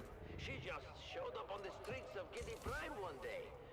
Soon enough, she was running the largest brothel in the sector. Before, she was taken in for witchcraft, if you can believe it. Witchcraft? Does that mean... Well, you know that our good Baron has a particular dislike of witches. But I have never heard the Grey Lady say anything during her time in the pens. Not one word. Until she volunteered to be part of this. Everybody loves a mystery, but nobody loves this next contestant. Recognize him, do you? I'm not surprised. Former guard captain Funcom. You recognize his face, Vera? Do you remember his crime? Oh, yes. He was in command on the day the Atreides made their suicide raid. He allowed them to destroy valuable resources. He was, simply put, incompetent and weak. A disgusting combination. 44, almost 54 hours on this one. Do you really think that if he survives the man trap, he'll be pardoned? Officially, yes. But I don't think the people of Giddy Prime would ever be willing to forgive him. And the Baron might forgive, but he will never forget. Nor should he. Let's hope that Captain Mem finds his death in the labyrinth. But we've wasted enough breath on him. Who is the next pair? The twins Morani, a brother and sister, trained jongleurs. They were performing an opera here on Giddy Prime when one of the props malfunctioned and killed one of the Baron's guests. They were detained after their troupe was paid off, of course. Well, jongleurs should at least know how to put on a show. Oh, more than that. Trained acrobats, illusionists. They're my pick for to win the whole thing. Jongleurs have hidden depths. Fascinating. But to win, they would have to turn on one another. Only one of them can be the winner. The rules are quite clear. I know. And wouldn't that be an amazing way to end it all? Twin against twin? That would be an ending to talk about. And here's the last contestant. He doesn't look like much. He isn't. Fodder for the beasts. A lifelong slave born into service. His name is Kanto, but he's too low-born for a family name. And why did you select him for the competition? He looks like it won't last 15 minutes. I reached an agreement with his owner. Kanto is rule-taker and can easily be replaced, but he has a hidden talent. One I hope that we can draw forth during the competition. Oh, how interesting. Will you tell? No, my dear. Let's save some secrets for the audience to discover. So, those are our 9 contestants, lined up and ready to go. Any favorites, Vera? You know, I put my money on the Grey Lady. Witchcraft or not, I love a classy lady. And I have a soft spot for our swashbuckling pirate Amado. Shame to waste such a handsome wastrel. Good choices, both. It's time to get this competition started. Are you ready? I've never been more ready. Are you ready, loyal listener? The contestants are prepared, the traps are set, and the creatures are starving. Stay tuned to this station, people of Arrakis, to hear more updates from Giddy Prime and the Man Trap.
That was the mantra brought to you by the Halil trade.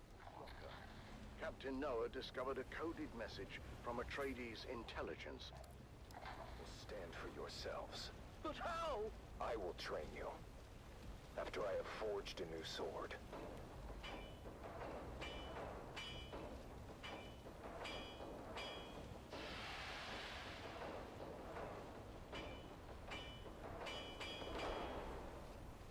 It's time.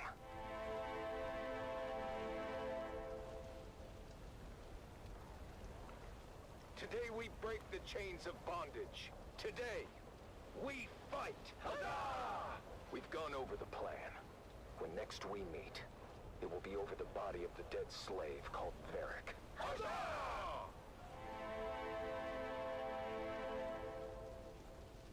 So then I told the farmer, if you cannot pay your proper tribute, perhaps your comely young daughter can pay it for you. Slave Lord Varric, your false reign ends now. You? But how? Guards, get him!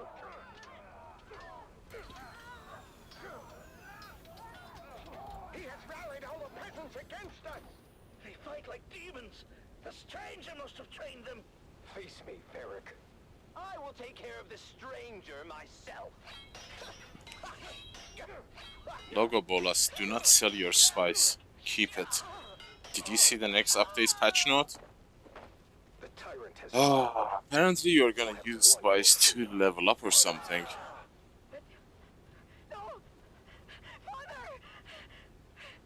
Besides, what's the point of having tons of Solaris when there's nothing to buy? Thank you, swordsman. You saved us, but I've lost my father in the bargain. His spirit lives on in the freedom you now share. Freedom to serve your proper masters, the Spacing Guild, who will undoubtedly return soon to claim you all. But what do we do until then? Hunger and disunity may come, but you must remain steadfast in your duties, and the honor of that will sustain you. Remember, a righteous heart is never truly empty. You're right, swordsman. Is there any way we can repay you? Setting things right is payment enough. And now, I must move on. I'll never forget you, swordsman. Swordsman? Where did he go? And so, the swordsman leaves another world better than he found it. Join us next time for another chapter in the saga of the Swordsman.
Go and get.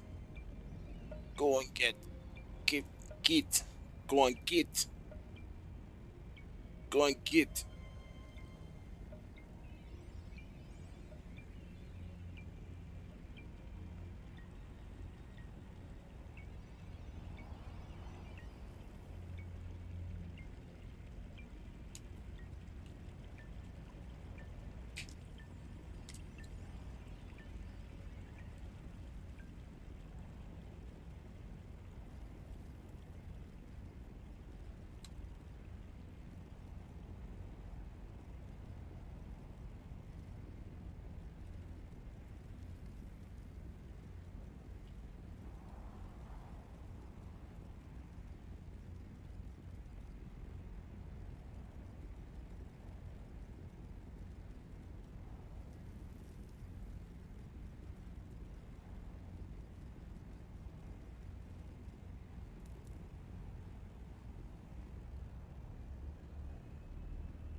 I swear, I feel like this trigger wire is like nerfed or something.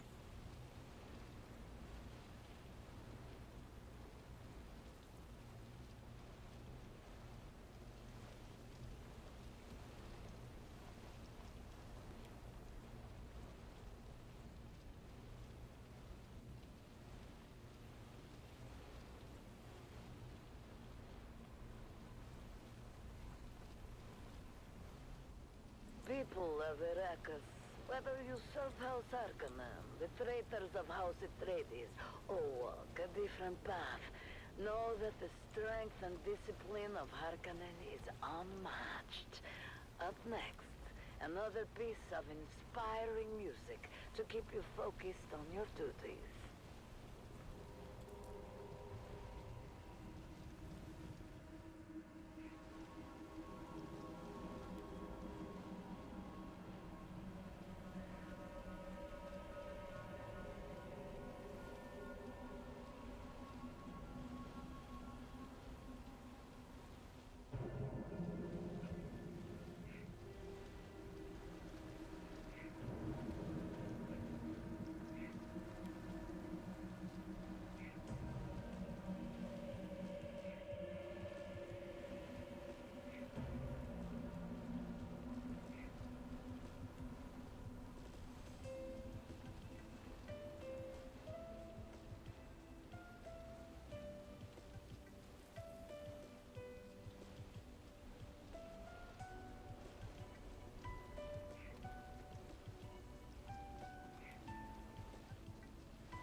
Hey, loading screen, how are you? uh, so far, so good. Although, I don't know why. Every time I log into this game, the first 2 hours, I am super stressed out. Takes me a while to, get in the zone.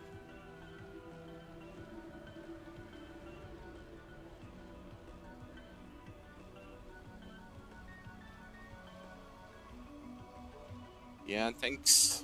I am surviving, I should say. That's the best I can do. I am still alive. Ooh.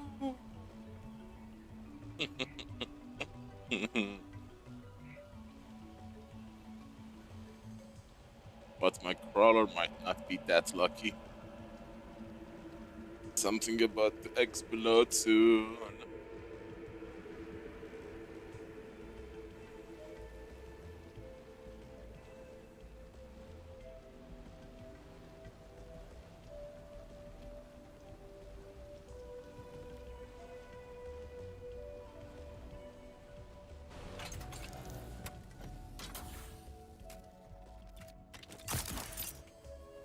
I'm gonna take a full advantage of that stupid container.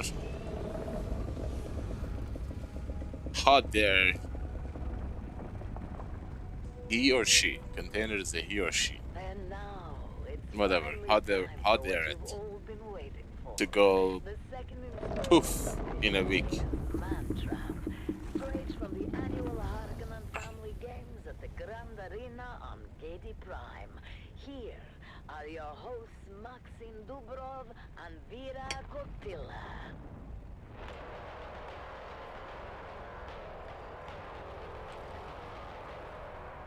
Welcome back, people of Arrakis, to the annual Harkonnen Family Games. We now return to the Grand Arena on Gedi Prime, where a lethal competition is well underway. A competition known simply as the Man Trap. Let's join our hosts, Maxim Dubrov and Vera Kotila, for the latest update. Thank you and welcome back. I'm Maxim Dubrov, slave master of the labyrinth, and with me is the ever-insightful biologist, Vera Kotila. Vera, the competition has finally begun, and our contestants are making their way How's your through base? the labyrinth. What do you Huh? make Good of the question. initial action so far? It's been thrilling, Maxim. We've already seen the pirate Amado Del Sin fend off a pack of I slave don't know. fighters with those dual sabers of his. Quite the display Well, of skill. it's fragile Amado's reputation is well for one deserved, thing. but let's not forget our other contestants. The street butcher known as Very Hallow expensive, has made hard his to way find. into the cavern of the shrieking maws.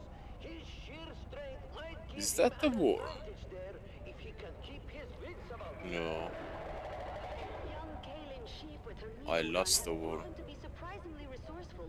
She managed to avoid a deadly pitfall trap and take down a cave lurker with a well-aimed shot. Speaking of resourcefulness, the Grey Lady has just entered the Shadow Corridor. Let's hope her alleged witchcraft can help her navigate through the darkness. Oh, Maxim, look! The Fremen has encountered his first major challenge, the Steel Fang, a mechanical beast designed to hunt and destroy. Do you think he can handle it? Fremen is a wild card, Vera. His silence and demeanor suggest he's hiding considerable skill. We'll have to wait and see. Now, Maxim, we should discuss Funcom.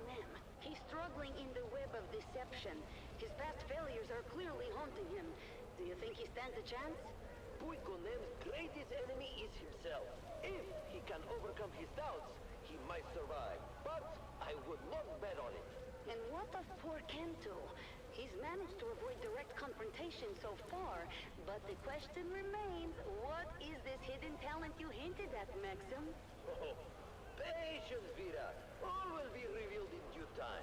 For now, let's enjoy the spectacle. Ooh, look, Maxim. The Grey Lady has just dispatched a group of poison-spitting rocks with ease, displaying strength and agility far beyond what would be expected from a woman of her apparent age and constitution. Indeed, Vera. Her calm and calculated moves suggest that her veils hide more than meets the eye. What was that, Maxim? It seems something significant just occurred. Thank you, Vera. It appears Hollow Tom triggered one of the labyrinth's more explosive traps. He's wounded but still moving. Oh, this might slow the giant down a bit. The competition is fierce, and the labyrinth is relentless. Only the strongest and most I would be remiss if I don't mention the fact that And now, let's turn our attention to the twins Morani. They are currently scaling the Serpent Spire. The spire, of course, is a towering structure that rises above the labyrinth, giving those who brave it a unique opportunity to survey the and learn its secrets. Yes, Maxim. Their movements are almost poetic. Each step precise, each leap calculated. The spire is one of the recurring features of the labyrinth, and a unique challenge. From its height, the entire labyrinth is visible, and any climber can also be seen by the other contestants. Look at them go! God, my friends are idiots. Are a sight to behold. Their synchronization is flawless, making their way past deadly overhangs and precarious... Yeah, as I was saying, I would be remiss to mention one very important fact about the game, considering durability of the vehicle components. It's interesting, the more you get close to the explosion point, the more durable they become. I mean, it takes like 3 times as long for them to lose durability when you are like at the very last inches of their life. Like it goes from 100% to 20% really quick. But from 20% to 0%, it takes a while. It's kind of interesting. That's what I have noticed. Stay tuned as the drama unfolds.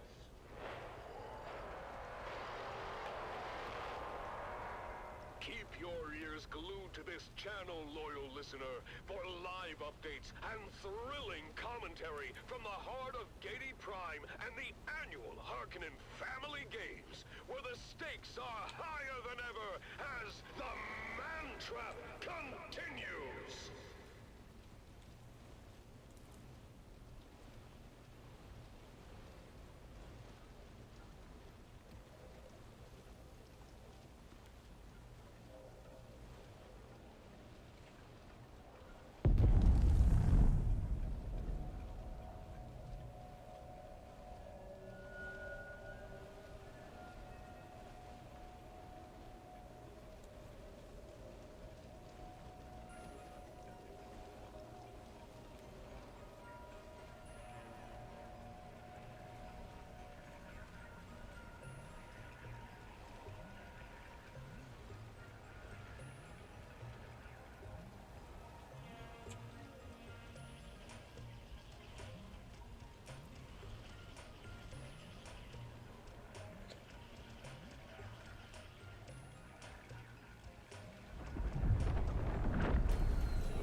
I swear one of these days these worms are gonna jump in the air and hit me, and that's gonna be that. The Harkonnen Network, where every moment is an opportunity to prove your loyalty and strength.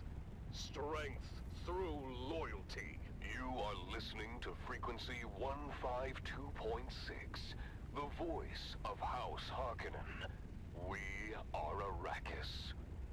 Now witness as the dark and tangled truths of House Atreides are revealed by the Convert. Greetings, Truth Seeker. I am the Convert. Once a high-ranking advisor to the Atreides regime, I have since escaped and live under the protection of our good Baron. I cannot divulge my name out of fear for my dear ones, still trapped in House Atreides. I am not here to tell you what to think. I only offer you questions. The right questions. Questions that are keys you might use to unlock your own truth. Today's question. Have you ever heard of the Feast of Thyestes? And now, dear listener, a little lesson in mythology from old terror.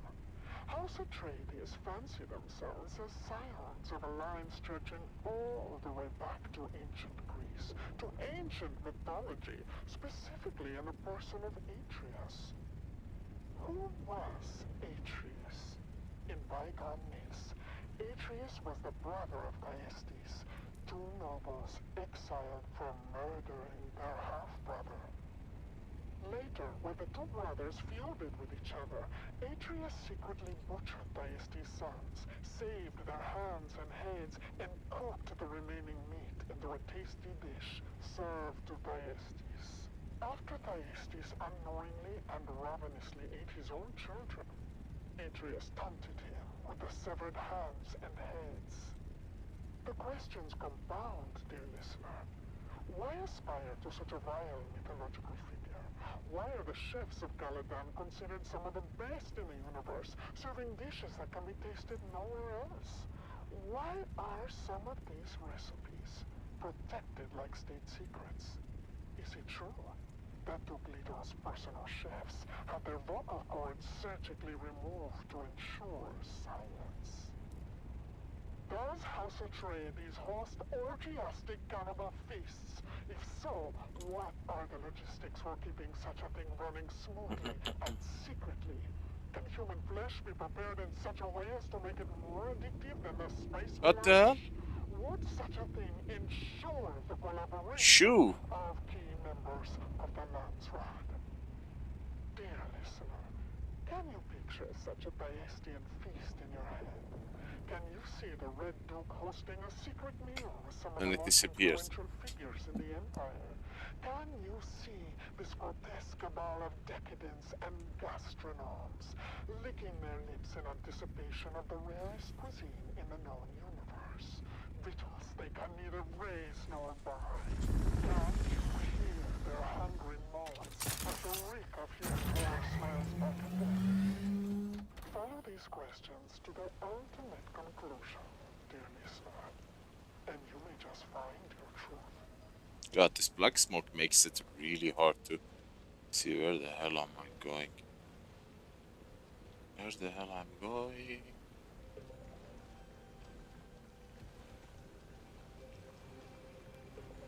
Locomotion is about to go boom boom.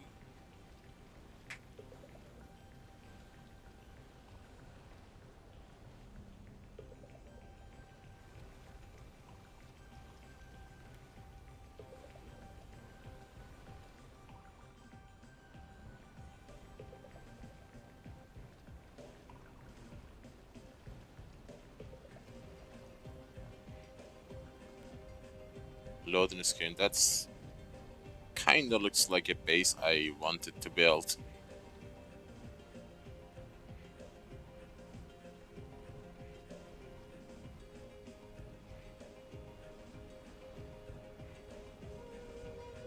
I wanted to build a base that is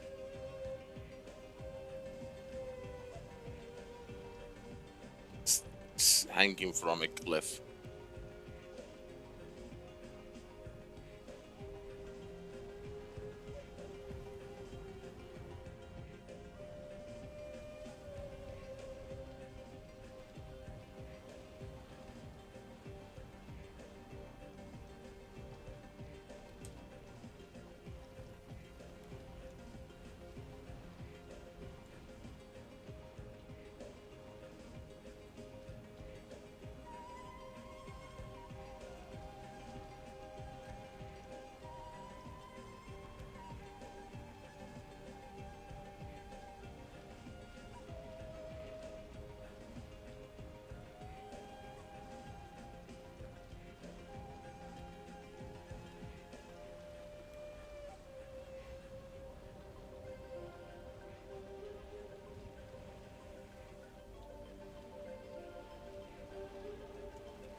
like a Harkonnen, with rations from Vladimir's provisions. Our specialty curated food supplies are designed to fuel your body and mind for the battles ahead. From nutrient-dense meal packs to gourmet field rations, Vladimir's provisions provides everything a warrior needs to stay strong and sharp. Order now and taste the power of Harkonnen's sustenance. After a long day of battles and conquest, you deserve the best. Visit Imperial Luxuries, your home for the finest wines, the most exquisite delicacies, and the most enchanting companions. Our exclusive lounges on Giri Prime and in Harko Village offer pleasures beyond your wildest dreams. 3%. It's like the damn thing is tracking me. Like a true Harkonnen, because you deserve it. And now, loyal subjects, it's time to explore the wonders of the universe. Up next, our magnificent galaxy.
This is Dune man Keith Villari.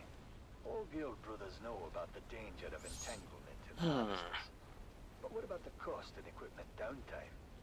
Each moving part must be carefully sanitized of blood, bone, and other viscera, costing your guild greatly in lost time and efficiency. Be profitable. Be safe. The Combined Hornet Communinet Theater presents an Arakin Playhouse.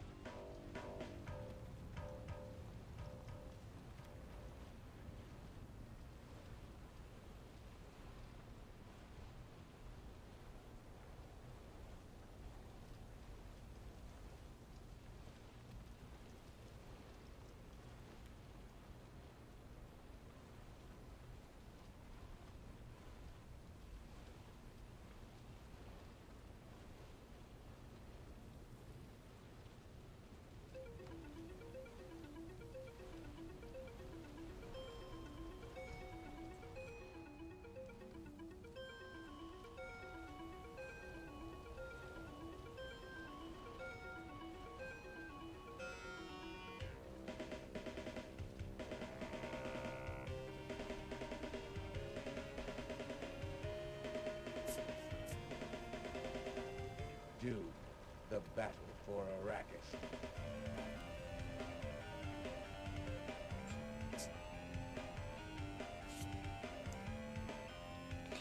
The thing is, we don't really know how sandworm detects. Nobody has been observing them long enough to know how they behave, except maybe Fremen.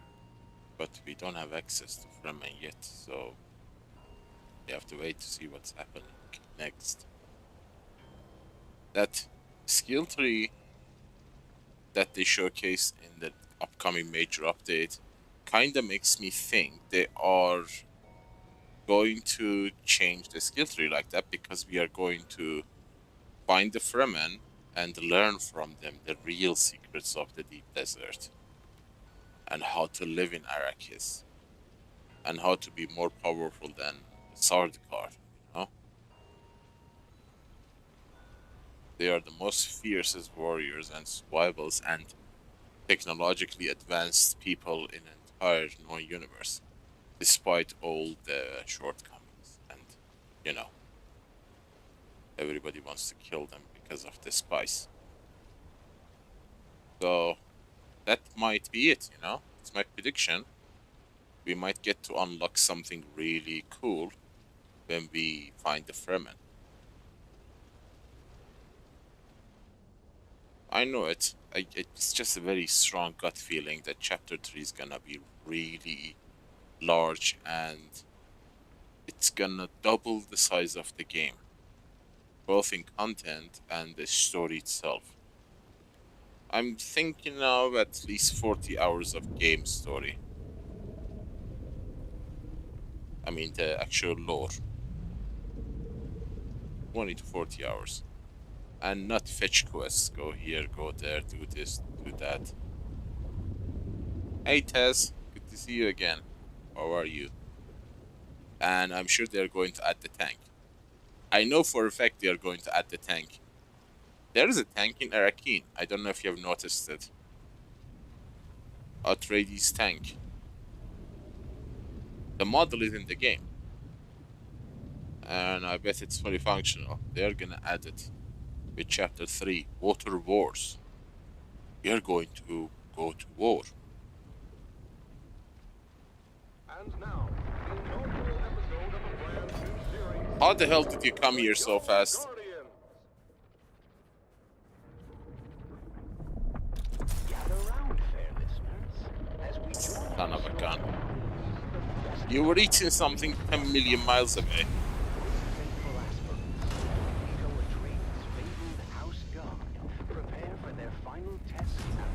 Yeah, right. You wanna eat me from under? Kiss my six. And define their future as defenders of House Atreides. Our story begins. Yeah, go. Look at the leap. That's like 10 meter to 20 meter leap. It is here where the finest young aspirants are honed into noble House troops. Shields up! Shields up! The honor of House Atreides rests on your shoulders! Defend yourself! You can't serve the Duke if you're dead! Among the recruits, 3 stand out. Taran, a farmer's son with unyielding determination. Lyra, a skilled They have changed the worm behavior. Look at that. The way it moves, it's really scary. You feel it's like not an lifeless object in the game. You feel like it's an actual entity with its AI. Keep your focus, Taran. We'll get through this together. Come on now. We've got a real chance to graduate top of class. But Taran, Lyra, and Amon are not the only ones vying for the top spot. Another group of cadets, led by the arrogant and cunning Aiden, has been their main competition and antagonists throughout their time at the War Gym. Well, well, if it isn't the Golden Boy and his peon patrol. Tell me, Amon, how does it feel to coast on your family name? Shut up, Aiden. He's earned his place just like everyone else. Oh, Lyra, you're still here? I guess your folks found someone else to milk the goats. It's not worth it, Lyra. Focus on the test. We'll show them all what we're made of. As the aspirants ready themselves That's for right. graduation, only the final test stands in their way. A grueling 2-day endurance race to the summit of Mount Sayubi, known as the peak of Valor Challenge. What? Ancient tradition What the hell was states that? the aspirant team planting their flag atop the summit first will be named top of class. Come on, keep it up. We're almost there. Just a little bit further. Watch out for that loose rock. As Taran and team near the summit, Lyra's footing gives way, and she slides roughly to a ledge below. Go on without me. Plant the bloody flag. Not happening, Lyra. Atreides leave no man behind. Hang on, Lyra. We're coming. Meanwhile, But she's a woman. Aiden and his group are hot on their heels. You can leave her Seize the behind. opportunity to rush to the summit. Come on, you maggots! Dig deeper than you ever have before! We're almost there!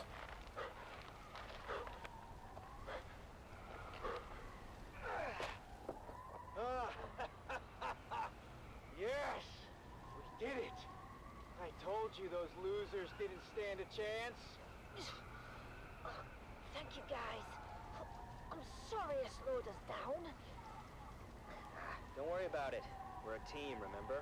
Despite their best efforts, Taran, Amon, and Lyra finished second in the challenge. We may not be top of class, but we did right by our friend, and nothing will diminish that. The day before graduation, Taran and Lyra ventured into the lecture hall to return a borrowed tome, when something strange caught their eye. Huh. That's strange. The light's on in the Commandant's office. But we just saw the Commandant on the green. Then, who's in there? Aiden, what are you doing here? None of your business, peons. I was just leaving anyway. But Taran had noticed that Aiden slid something under his shirt. The Commandant's code book. What about it? Aiden just put it under his shirt. We have to tell Amon. Amon, you won't believe what Lyra and I just saw. Aiden is a thief. He stole the Commandant's code book from his office. My older brother quizzed me before. I thought it was nonsense at the time. He was asking about a possible Harkonnen infiltrator in our aspirant class. I thought he was just giving me a hard time, but... Yes, Aiden is the infiltrator. He must be. Then what are we going to do about it? Leave that to me.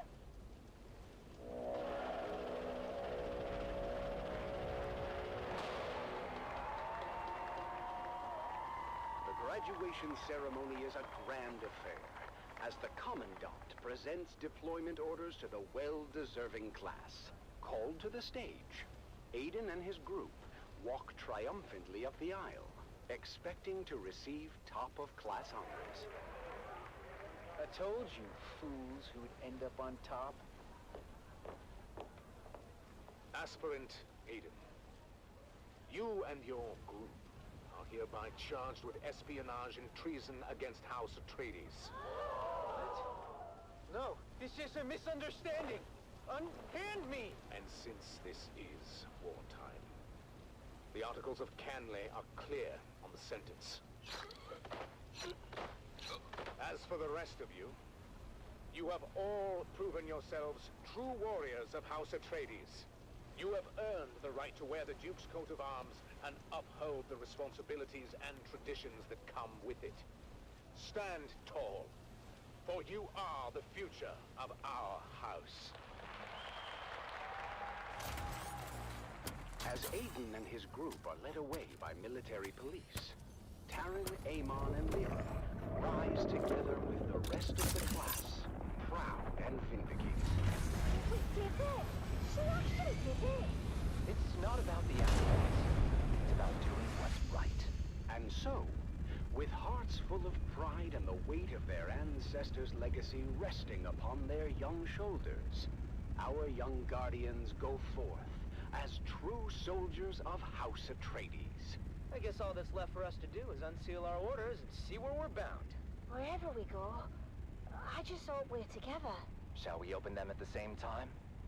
On 3. 3, 2, 1. Arrakis. That's it then. We're going to war.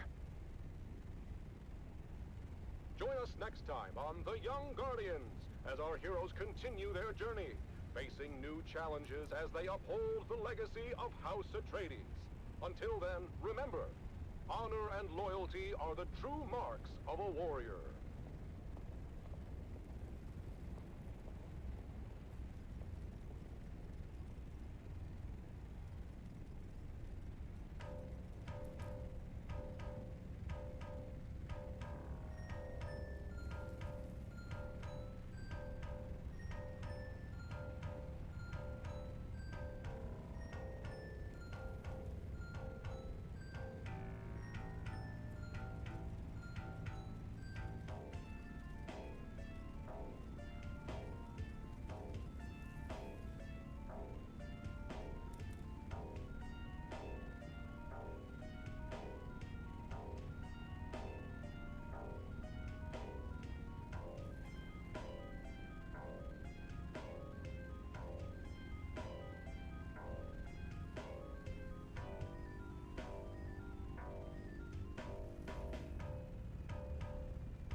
listening to Harvester Radio, home of the Daily Motivational, with Master Inspirator, Jovian Huss. This is your Master Inspirator with the Daily Motivational. Today we must work hard, in silence, and let productivity be our cry.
I haven't managed to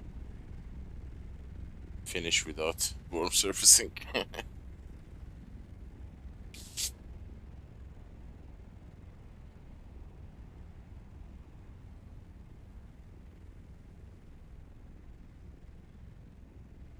I should be full.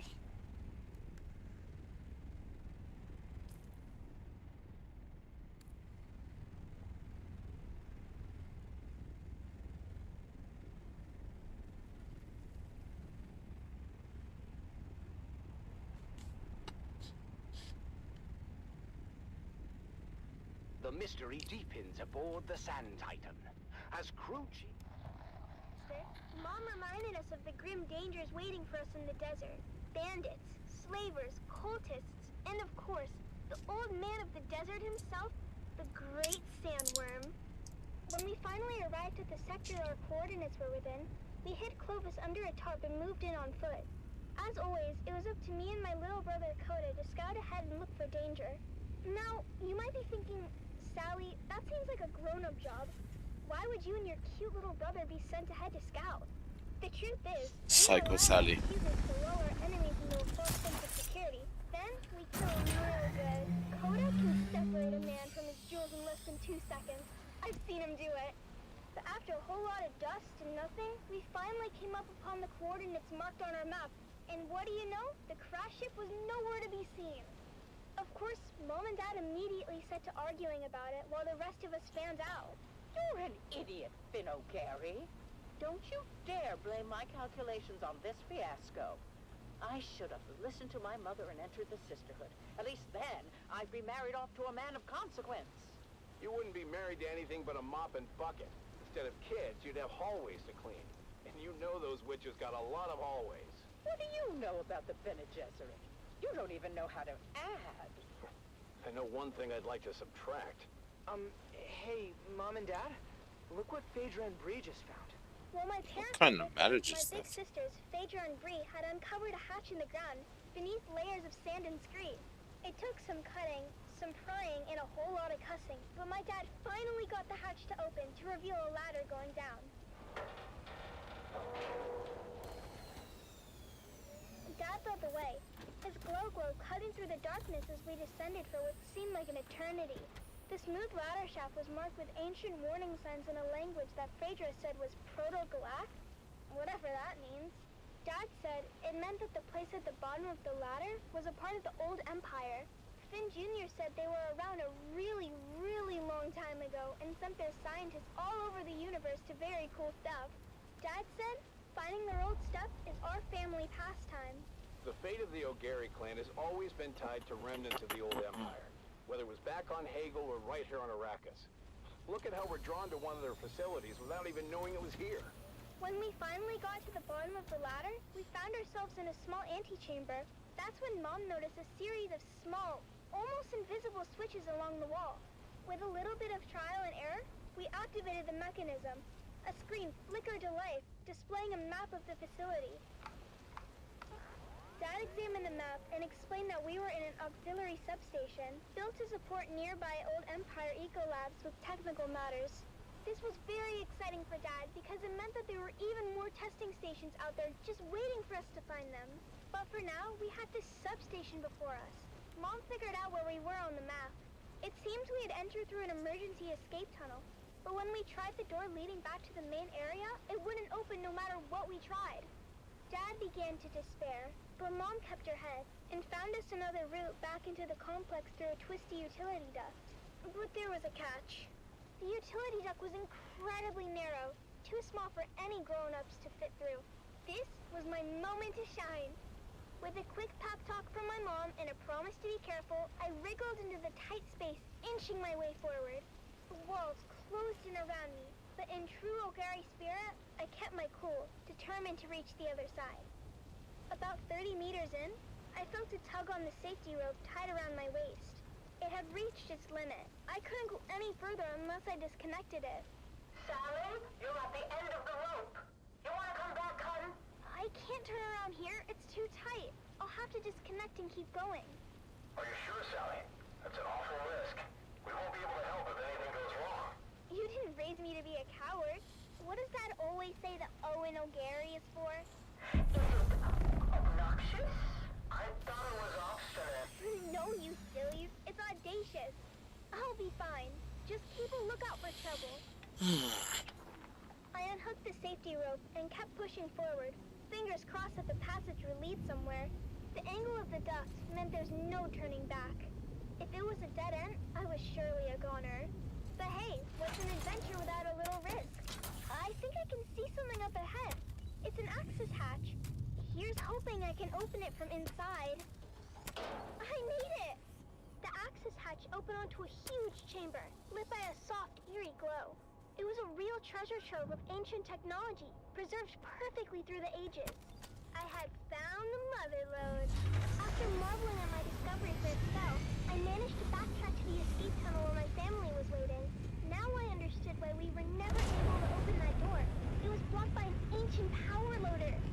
Fortunately, the control fob was still in place, so I was able to move that great beast away from the door. Honey, are you okay? I'm fine, Mom. Where are you going, Finn? Our daughter almost died, and you're more interested in salvage. She seems fine to me. More than fine, in fact. She's spectacular. Our daughter or the power loader? Can't we be excited for both? This is a VK5000 powered work loader. The last exosuit to come off the Venhold assembly line before the company was split up into Combined Mercantile and the Full Space Shipping Company. Do you mean? Yep. The predecessors to CHOAM and the Spacing Guild. Wow. After the excitement died down, we carefully extracted as much as we could carry, making sure to document everything for later study. It was our most successful expedition yet. Back at our shop, we spent days cataloging and cleaning our finds, preparing them for sale. And that's where you come in, dear listeners. There might be one more to load there. Empire extravaganza. And you won't believe our prices. Kinda. We have SD converters. We have anti-induction modules. We have cobalt-tipped Frams. We have articulated John doors for men and women. Come find us on the Agora Concourse of the Grand Souk in Arakeen. Because at O'Gary's Imports, if you want it, we have it. And if we don't have it, we'll get it. Thanks, Dad. Until next time, this is your faithful Badland Scout, Sally O'Gary, signing off and reminding you to always check your sys. And come back next time for another episode of the Wastelander Chronicles.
almost 46 hours, so we're gonna have a decent amount of spice this week.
Let me make a cup of coffee. Be right back.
A Song of Two Homes.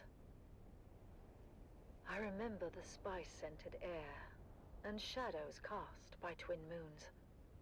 Fleeting light, dust devils, dancing on the dunes. Gold on gold, a wind that whispers throughout empty nights. To rustle and caress the sand, the landscape shifts and sighs. Rises up and forms anew, sings a song to me. and I see our footprints, swallowed by the sandy sea. I recall the mist of morning tides and the scent of salt upon the breeze. Gentle and soothing, waves caressing the deep and restless seas.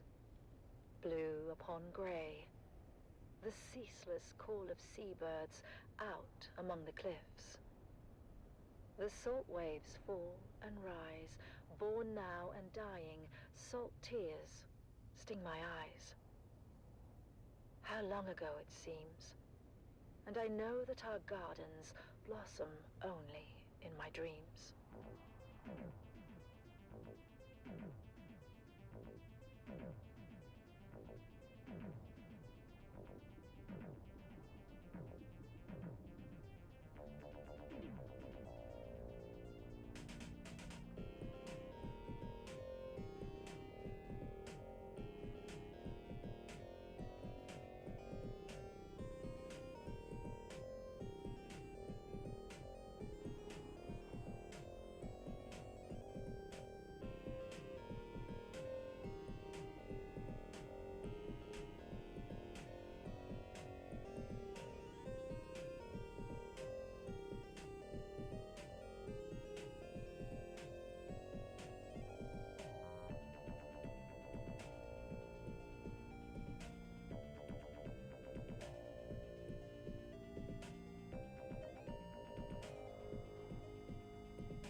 It's going to be another hot one today, folks. It's already 70 degrees Celsius in the shade, and the day's just started. All we can do is put one foot in front of the other and face what comes with honor and determination. This is Tolliver Camp from the heart of Erakeen, guiding you through your day.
And now we bring you Through Their Eyes, first-hand accounts from the front lines, presented by your host, Redondo Monroe. Today, in another poignant and moving episode, we delve into the heart of a mother's sacrifice and the bravery of her son, as conveyed through their personal writings.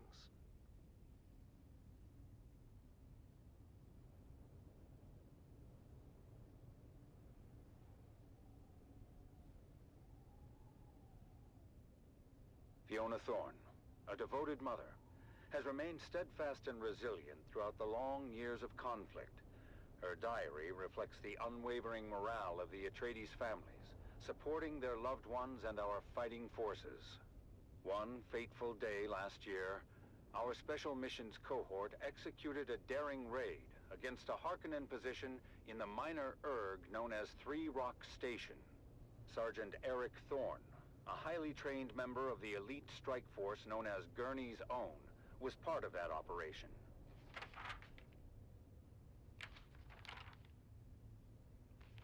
Another sleepless night.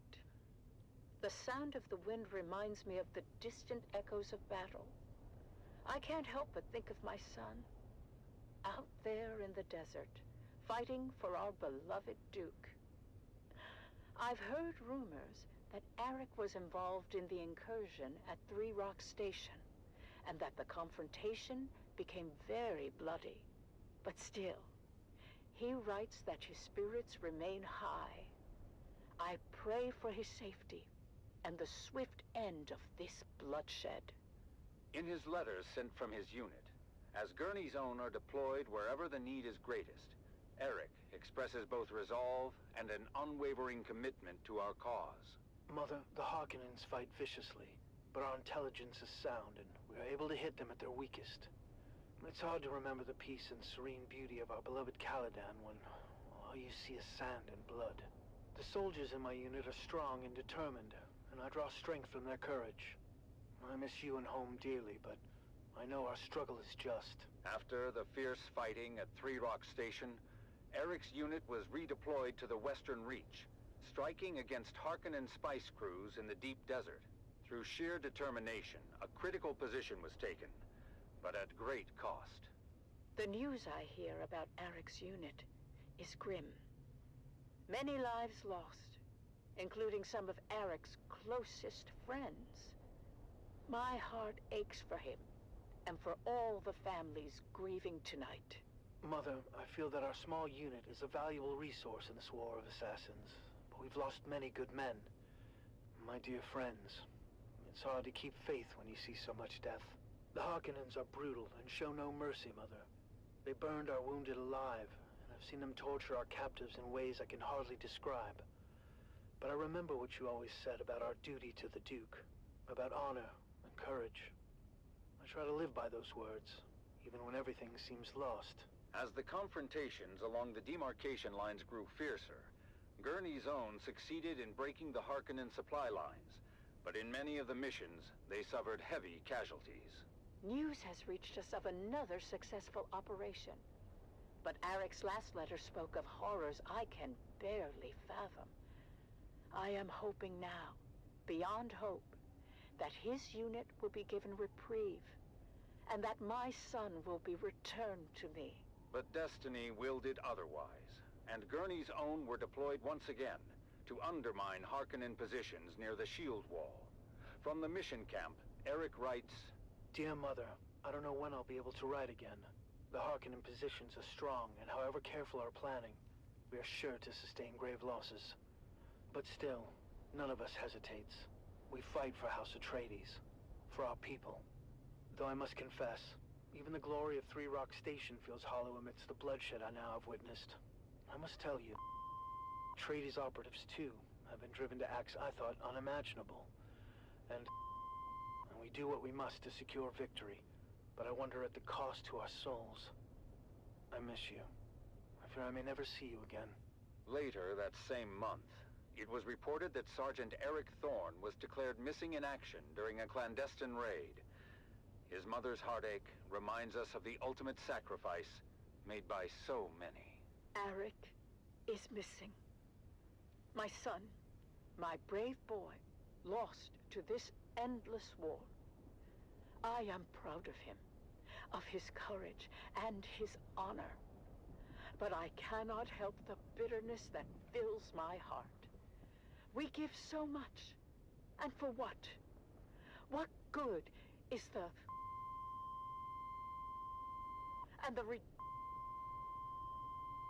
when the endless sands of Arrakis swallow our children whole? Fiona Thorne's sacrifice is a testament to the strength and resilience of House Atreides. Let us honor her and all those who endure the trials of this war, as we strive for a future where their sacrifices are not in vain. You have listened to another episode of Through Their Eyes, first-hand accounts from the front lines, presented by your host, Redondo Monroe.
And now, we journey to the front lines with another episode of The Young Guardians, as we follow 3 young cadets on their journeys to glory. And now, The Young Guardians continues, a captivating saga of bravery, loyalty, man's sacrifice. When we last left our 3 young House Atreides aspirants, they had received their orders to join the War of Assassins on Arrakis. After crossing the known universe on a guild highliner, our heroes are briefed on what awaits them in the desert sands below. Now, you must think of the planet's surface as you would any environment hostile to human life. Because make no mistake, troopers, while you're there, while there's oxygen to breathe and the atmosphere won't kill you outright, everything else will. Your destination is Helios Gate, a Bastion-class fortress overlooking the northern frontier. You'll be reinforcing 3 Company of the 5th Rapid Deployment Cohort. Captain Amstrad and the Fighting 5th have repelled no less than 23 direct enemy actions in the last standard quarter. That means you'll be relieving some tired and haggard troops. And, just remember why you're here and who you're fighting for. That's right, for the Duke. As our 3 young guardians cross the gangway to their dropship, certain nerves and anxieties come boiling to the surface. Taran, are you okay? Whoa, you just missed a trooper on the lower gangway. You didn't even notice. Gross. Yeah, I'm okay.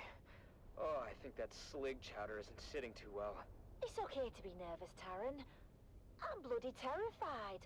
Although I'm not sure if I'm more afraid of the Harkonnen or the planet itself. Both are horrible. But my greatest fear is failure and letting my family down. That's hogwash. You've already lived up to your family name. We were top of our class at the war gym.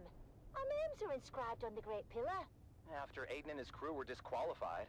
And summarily executed. But I have so much pressure on me to perform. You peons can't possibly understand what it's like to be Na Familia. To live under a microscope with 1,000 rules for every little thing. Sometimes I'm jealous of the freedom you guys have. Freedom to toil for every waking hour. Or freedom to starve when the crop yield is low. What about freedom to be beaten if we bump into one of our betters? You know what I mean. I'm sorry, guys. I'm just worried about our deployment. Worried about what? My brother says Helios Gate is outdated and of limited strategic value. So? Well, you heard the commander. 23 direct enemy actions in the last standard quarter. Is it really worth the risk? I thought you wanted to prove yourself, Golden Boy. Life must be so hard as a noble. Okay. I'm an ass. Lay off me. Look, we just need to stick together and remember our training. And who knows? These things ebb and flow. We may not even see any action for quite some time.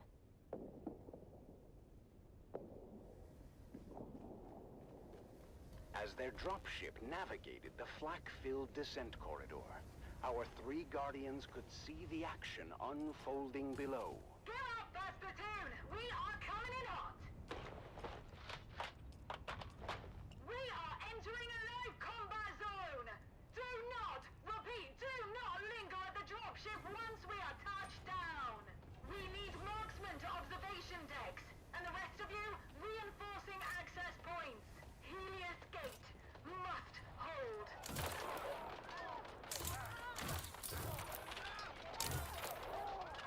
Taran, Lyra, and Amon are deployed to different positions around the Helios Gate fortress. Taran is stationed at the main gate, ready to repel all comers, while Lyra is perched on an observation deck with scope and las rifle. They're trying to cut the gate solenoids. We need a marksman tasked on the front gate. I got you, Trooper. Roger, team down. Meanwhile, Amon and his team of Suspensor-born skirmishers streak across the sky through a fusillade of lasgun fire. Land behind them! Land behind them! On my position! Textbook flanking maneuver. The battle raged on as the numerically superior Harkonnen forces pressed their advantage. But while the defenders of Helios Gate were outgunned and outnumbered, their fighting spirit remained unbroken. We're not going to be able to hold the gate for much longer. Can I get another marksman tasking for the front gate? Negative, Trooper. We've got all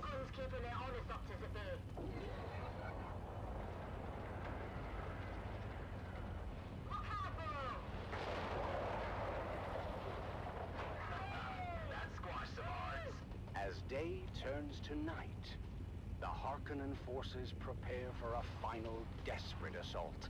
The defenders, exhausted but resolute, ready themselves once again for the coming battle. This is it, troopers! Helios Gate stands tall once again! We have gunships coming in on an assault vector from Para East. We just need to hang on until they get here. For the Duke!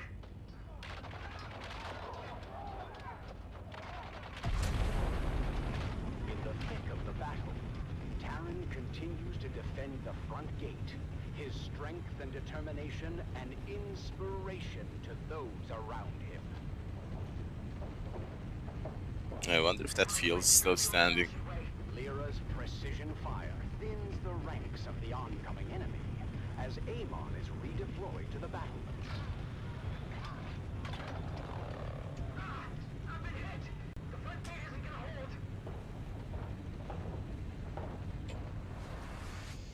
Terran finds himself in a perilous situation. He is injured, and the position he holds is about to be overrun by the enemy. Lyra, from her vantage point, sees Terran's predicament and desperately tries to provide cover fire. Hold on, trooper. I'm trying to cover you. Oh, there's just too damn many.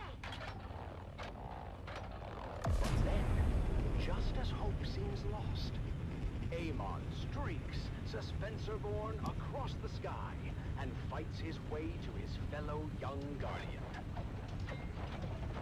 Come on, Terran, let's move. It's too late. The gate won't hold. We're gonna be overrun. Are you sure about that, Terran?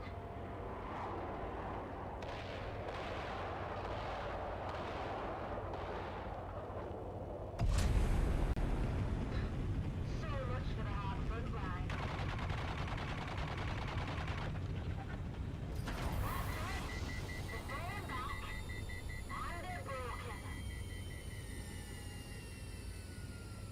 When the smoke clears, the casualties on both sides are many.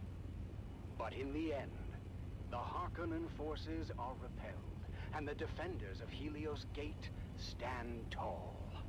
But at what cost? You've done your Duke proud this day, troopers. Helios Gate stands because of your bravery. We did it. We really did it. 23 confirmed kills. I'm told that's a fortress record for newbies. And this is just the beginning. Now they know what we're capable of. For House Atreides, and for each other, we'll face all comers together.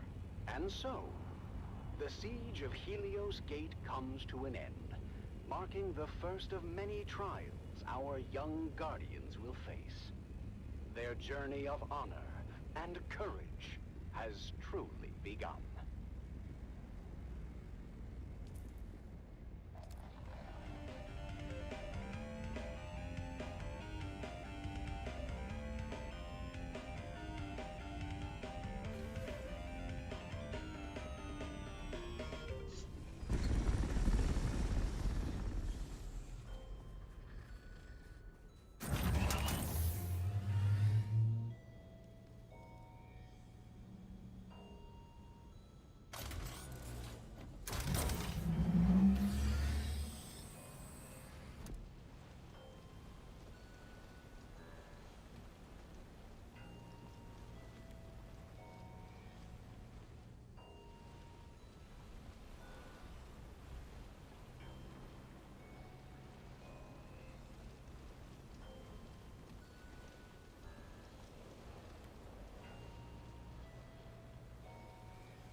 Combined Hunted Communinet Theater presents an Arakin Playhouse production of 5 Days at Carthage. Brought to you by the generous patronage of the Padishah Emperor and the tireless support of the Spice Miners Fellowship and Leisure Committee. And now, it's time to dim the lights and return with us to those fateful days before catastrophe came calling. It's part 4 of 5 Days at Carthage.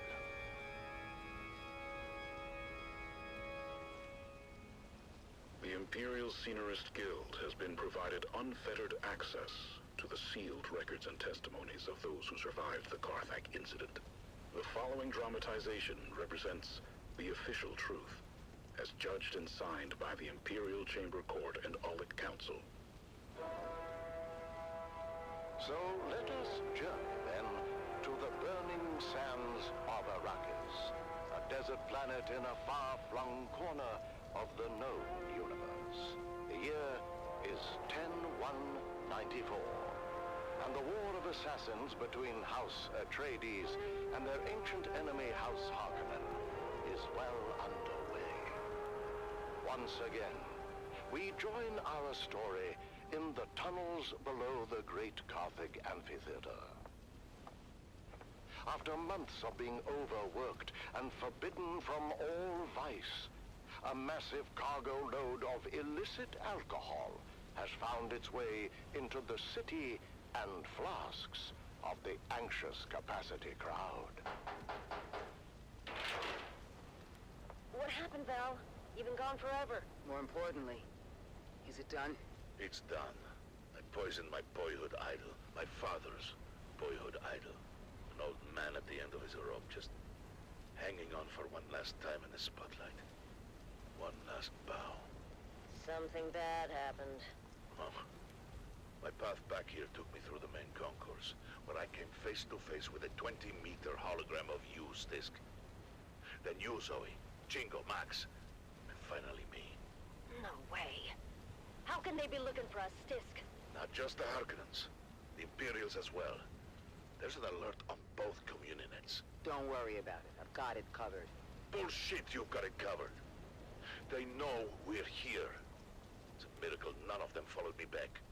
I said don't worry about it. In about 10 minutes, we're all gonna walk out of here together right through the main concourse. You drinking your own supplies, Stisk? Our faces are probably spinning on every corner in the city by now. There's security everywhere. In 10 minutes, the authorities are gonna be too busy to even care about us. What are you talking about? Too busy with what? Too busy with the poor people of Carthage. So tired, so overworked, and forbidden from even a drop of the good stuff to ease their troubled minds. Until we come in and drop a cargo load of paint stripper into the pent-up town. They overindulge. But can you blame them? All that angst has to erupt somewhere. But what do you think's gonna happen when they learn they're here? There's no way they can know. It just happened, and it takes a while for word to get out. Not if someone's already putting that word out. We told everyone, boss. People were pissed. And you'd be surprised how fast word spread. They really love this Argus Fear guy. Who is he? I already told you. He's the greatest bloody gladiator in the last 300 years. I don't watch blood sports. I'm more of a Cheops guy. I predict a full-blown riot. 10 minutes tops. That's how we're gonna walk out of here. The crowd's all liquored up and pissed off. When they hear Argus Veer is dead, there's gonna be blood in the streets. It'll be impossible to track in the chaos. Oh, not just the crowd is liquored up. How about the whole damn city? But how do they know it's us, Stisk? The vault we hit with the containers of booze? I reported it all destroyed with the rest of Simpo. But it wasn't destroyed. You lied to your own people. Then we stole from them. What the hell, Stisk? And how did they find us so fast? Our cover was blown the minute we hit Carthage airspace. Impossible. Smuggler Ornis have standard-issue transponder masking. They do. But our cover wasn't blown by the Harks or the Imperials. It was blown by our own side. Of course they would recognize their own transponder mask. What did you do to us, Stisk? We can never go home now. Sorry, Val. If there was any other way... Any other way to do what? Betray and steal from our own? She doesn't care about the smugglers, Val. This is all about the Harkonnens. That's right.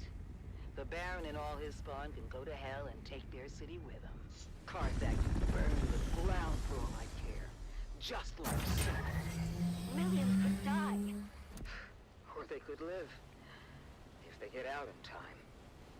There's more chance than my sister got. What the blazes is the hold of Davros? This ground car hasn't moved in 10 minutes. It's the crowd, sir. As you correctly surmised, they seem particularly agitated. Blast it, man.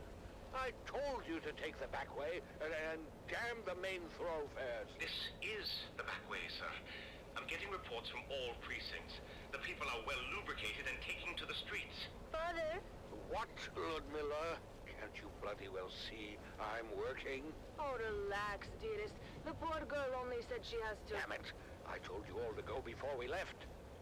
Davros, what do you suggest? I have a cup, sir? I'm asking about the mob, Davros. The angry, inebriated mob encircling us at this very moment. Wait a second, sir. There's a bulletin being flashed on all Communinet frequencies. Put it through. This is Chome Communinet 1 with an emergency bulletin. At 21 local time, Carthage officials announced the death of famed gladiator Argus Vir. Further reports indicate widespread unrest throughout the city, as well as full-scale rioting at Amphitheater Square. Prefecture authorities have ordered the streets cleared, effective immediately, as a curfew is now in effect. Let's go live now to... I am surrounded by fools, darling. And not the drunken, slack-jawed apes cavorting just beyond. No, the fools I lament are the dead-eyed imposters within my own organization. The so-called prefecture authorities that have, for some unknowable reason, ordered a curfew and the streets cleared. 2 orders that I, as the High Prefect of Carthage, with the most complete knowledge of our forces' capabilities, would submit, we have no bloody hope in hell of enforcing. 2 orders that will, in the end, only serve to incite the drunken mob more, if not compel them to violence. Darling, the girls are afraid. Listen, girls, this is a Series 7 armored ground car. The same vehicle used in the Emperor's own livery. The Series 7 is renowned throughout the Imperium for its immense... Amphitheater security has been overwhelmed, sir. The surrounding precincts are pulling back as well. Word is, this is escalating into a full-scale revolt. Darling, if we don't survive this, I want you to know I hate your entire family. Father! Whatever happened to set this off? Oh, you can be sure there's a Harkonnen at the bottom of it. Actually, sir, reports are coming in attributing both the alcohol and death of Argus Vir... Sneaky son of a bee. Camped. I suggest we withdraw to the residence until the situation is secure. I'll stay there as long as I am not finished. Sir? That's an order. Yes, Davros. Engage the battering ram. Very good, sir. Now would be a good time to ensure all your safety harnesses are well fastened. It gets quite bumpy at ramming speed.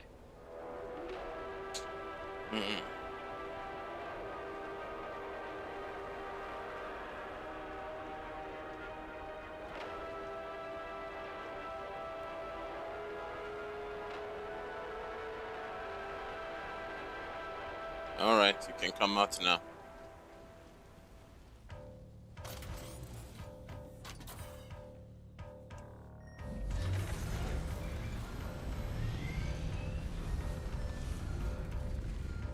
Or move along.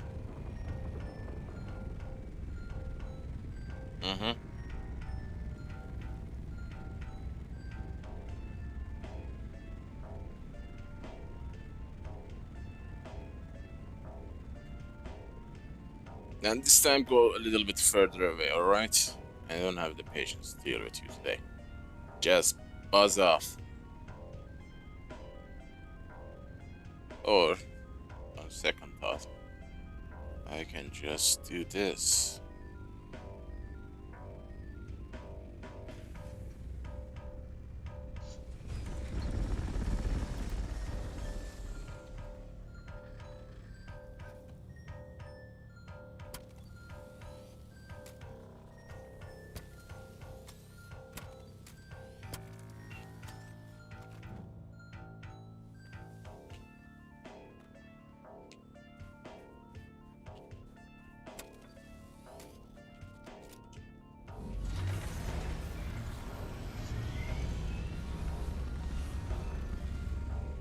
Now, go away.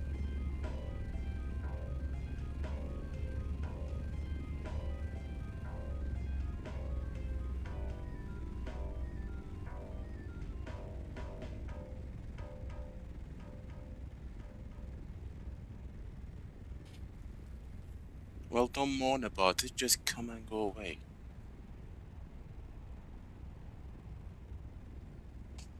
Go that way. Yeah.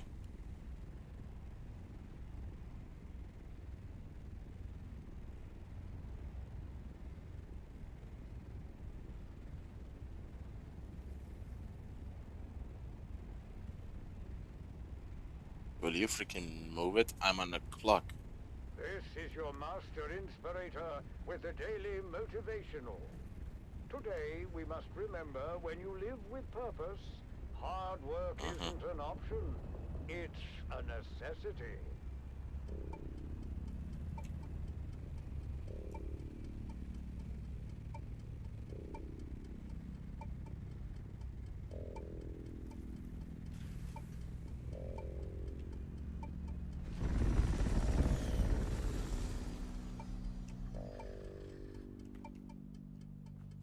Jesus.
A seasoned crew chief goes missing from an iconic harvester, and nothing is as it seems.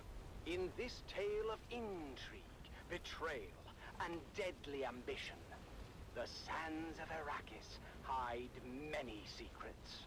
Join us now as we begin to unravel the dark and mysterious truth behind the disappearance of crew chief Jarek Thorne. It's Death on the Titan, Episode 1, Eye of the Storm. It was my first time on the Sand Titan, but I knew it well. Everyone did. It was the last of the old Venport Demeter 4 super harvesters. A 6-deck factory harvester with a rebuilt Dyrmidium centrifuge. A rust-hued colossus that had become more than its well-worn constituent parts. The Sand Titan had become a symbol of the Spice Miners Guild itself. Its silhouette was a well-known and comforting sight upon the dunes. But I wasn't there for the tour. I'd followed a long and circuitous route from Transport Thopter to Transport Thopter as I worked my way into the deep desert where the Sand Titan roamed. As a senior ombudsman for the Spice Miners Guild, it was my job to solve problems and make sure that the spice kept flowing. The spice wasn't flowing, though. The Sand Titan had been pinned down between two storm fronts and had gone dark for almost a week. That This tiny in patch itself is wasn't rich enough to unusual. fill 50% of the deep crawler. desert was known to be a chaotic But and it's violent weird wasteland that I'm not gonna be rapidly able to shifting weather patterns fold amongst the fourth other one. palpable dangers. That even The possible? unusual part was the content of a secure transmission from the Titan's command deck. It turns out there'd been a suspicious death on the Great Harvester, and the crew was paralyzed with anger and fear. Unfortunately, anger and fear are bad for production. So I was ordered out of my comfortable existence in Arakeen to find the Sand Titan and make things right.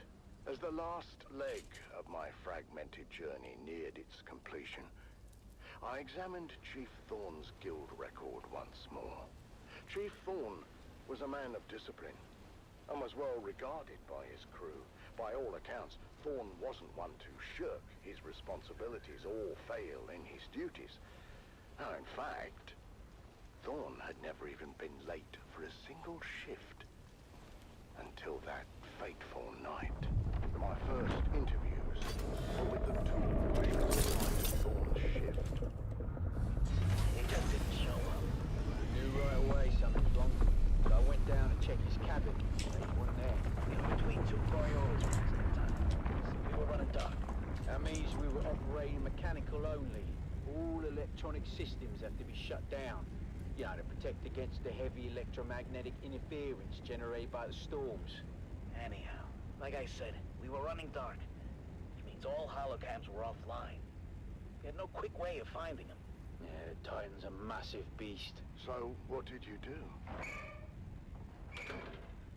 We did it the slow way. Searched everywhere from the top down.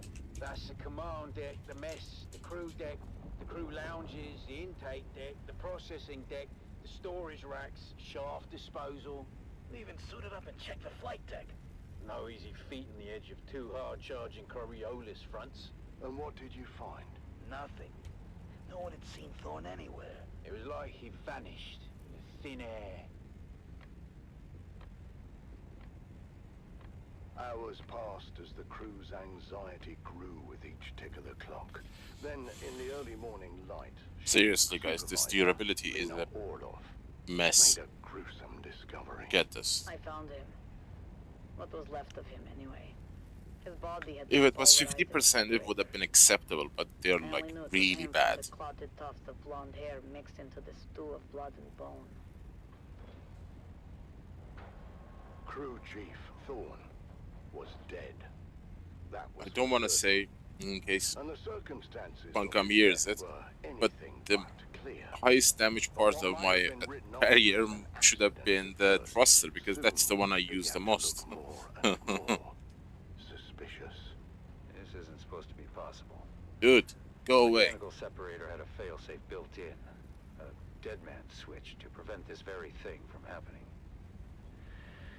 Someone had to deliberately override that and Thank you. multiple other safety features to cause this. At that point, Captain Andahar Noah, the Sand Titan's capable leader, sent his call for help before launching his own investigation. And among the crew, one name quickly rose to the surface. Deckhand Rico Mark.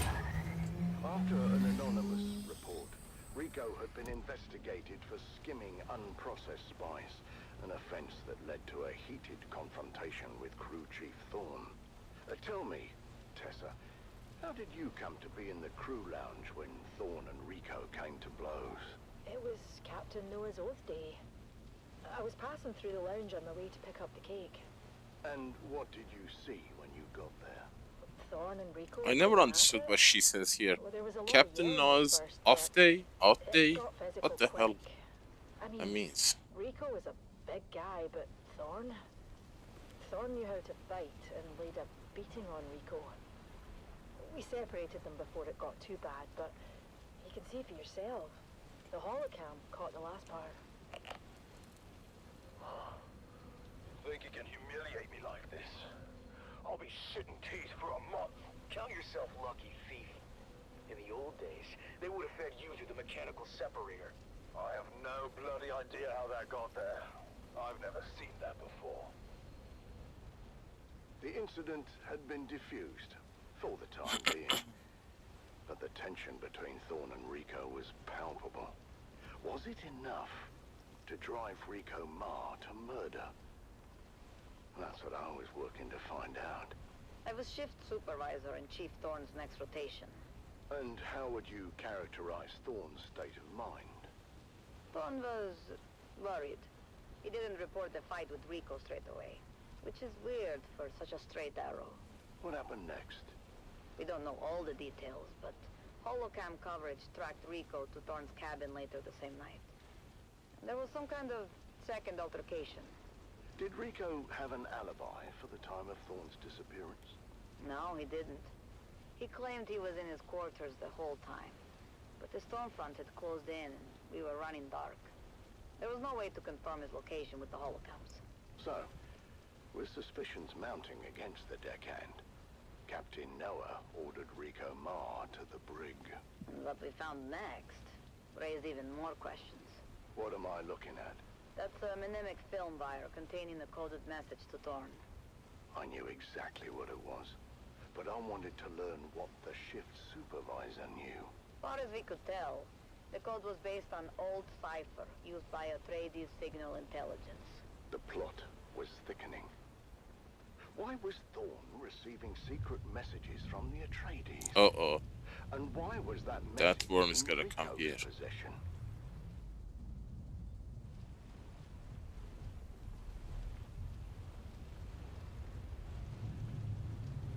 I hadn't decided yet whether Rico was lying or not, but it seemed the crew had made up their minds. Come on, come on, come on, go, go, go, go. Carriers on the other side of the field. Oh no, that worm is coming this way.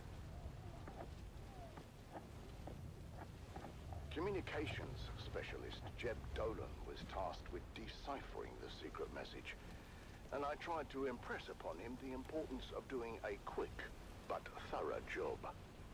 What started as a murder was rapidly becoming something else, and I had to get to the bottom of it quickly. The Spice Miners Guild had a mandate to remain neutral in the ongoing war of assassins, and had successfully done so. Thus far, or had we? 11%, 12%. Join us again next time, as new secrets are revealed, and we dive deeper into the enigmatic death of Crew Chief Jarek Thorne. But until then, stay vigilant and watch the sands, until death on the Titan returns. That's a fast mover. I am screwed. I'm gonna go reverse. Shoot, it's gonna eat my cannon. No. I will kill you.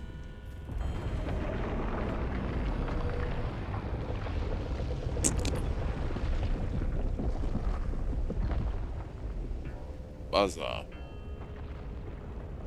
Annoying little dingus.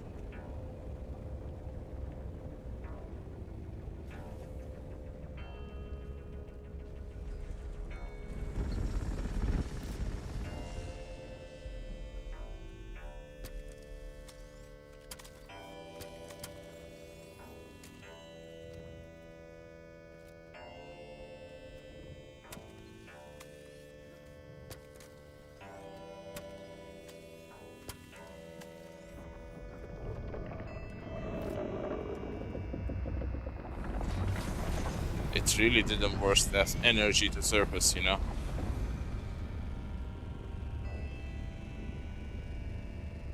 But do what you want. Hello, Owen. Good to see you again. Hey, wait, you are the same Owen that was the stream a few days ago, right? In any case, welcome. How are you? And don't bite your nails. I will take a big gulp for you. And don't worry, I have extra pants right next to me in case the proverbial poop hits the proverbial fan.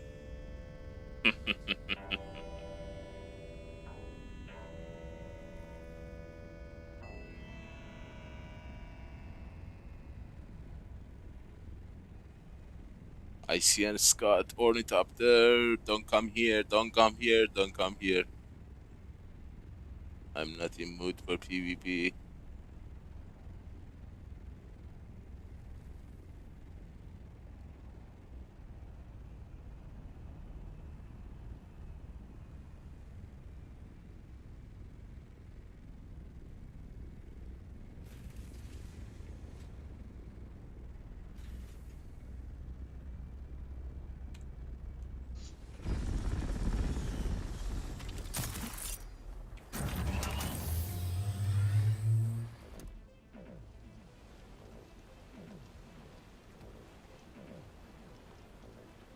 How much?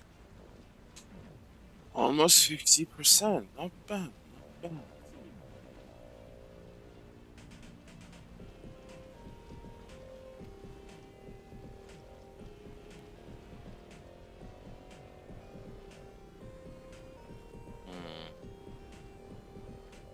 I'm thinking we should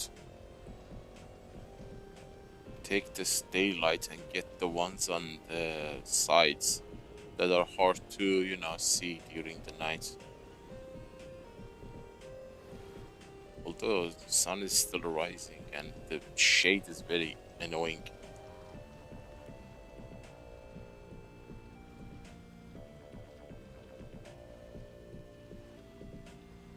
What kind of harvest is this?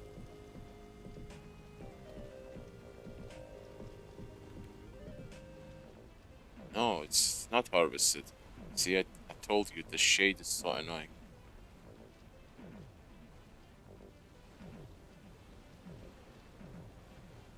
Well, thank you so much for checking it out on. I always get super happy when I have more friends who see me do stupid, crazy stuff in this game. And I do them a lot.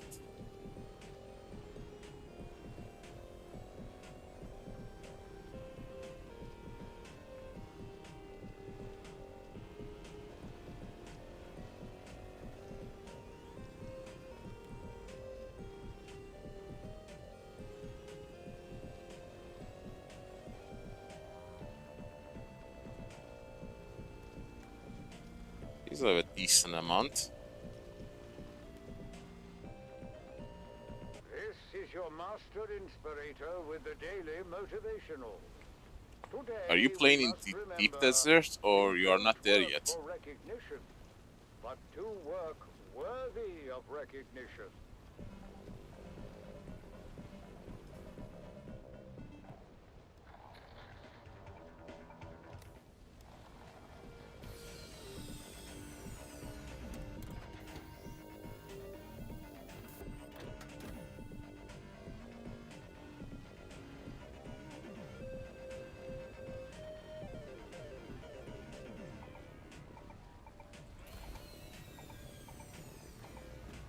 Nice. How's your server? Is it PvP intensive? Is it toxic? Is it peaceful?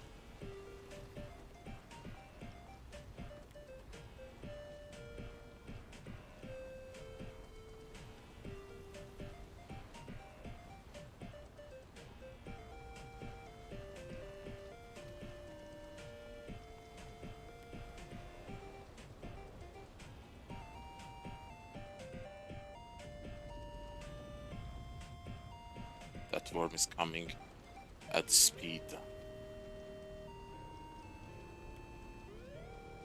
We need to get the hell away from here. We're too close to the edge. Well, here's a professional tip for you after 1300 hours. Try to talk to people or get them to talk, see what kind of people they are, what's their play style. Observe. Yeah, that's what I call check the temperature of the deep desert you are in. So you can solo a spice field without being too worried about the PvP player.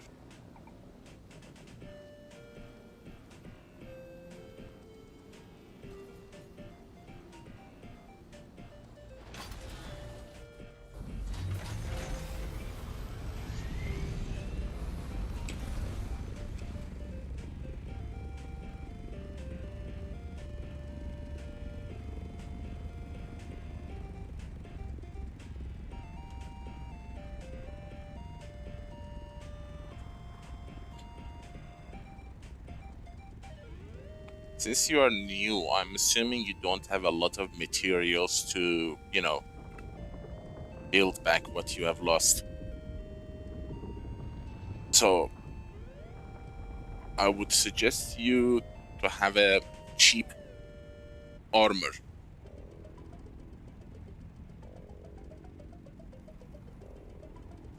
Unless you are like going specifically to combat or whatever. So have like 2 sets of different armor. One for whenever you are going to do whatever, and if you lose it, you would not be upset. Because right now, if I lose this armor set, I'm gonna lose a lot. These are like kind of very rare stuff and expensive. But still, no special power pack or shield or dispenser. These are all kinda what you call it. I am willing to sacrifice them. But for your level, I would suggest to use like something like a Mark 5 armor. What's the Mark 5? Mercenary? I would say mercenary, then Chom, right? Chom. Yeah, mercenary. I would actually suggest that you go with still suit in the deep desert. Yeah, this would be your best outfit for the deep desert. Mercenary. Still suit is a very important thing. And have a Chom if you are able to. Armor. But that's you need for that plastinium. But still, heavy mercenary armor will allow you to stand a few combat in testing stations in Aero and whatnot. Don't wear your fancy stuff to the deep desert since you are new. You don't want to lose them. Trust me, I have lost so many.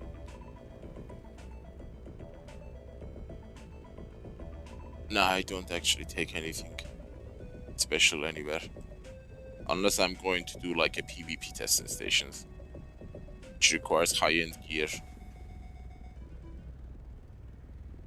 Or when I'm solo farming like this, I don't take anything fancy, because there is a high possibility of getting eaten by the worm and losing my entire inventory. By the generous patronage of the Padishah Emperor and the tireless support of the Spice Miners Fellowship and Leisure Committee.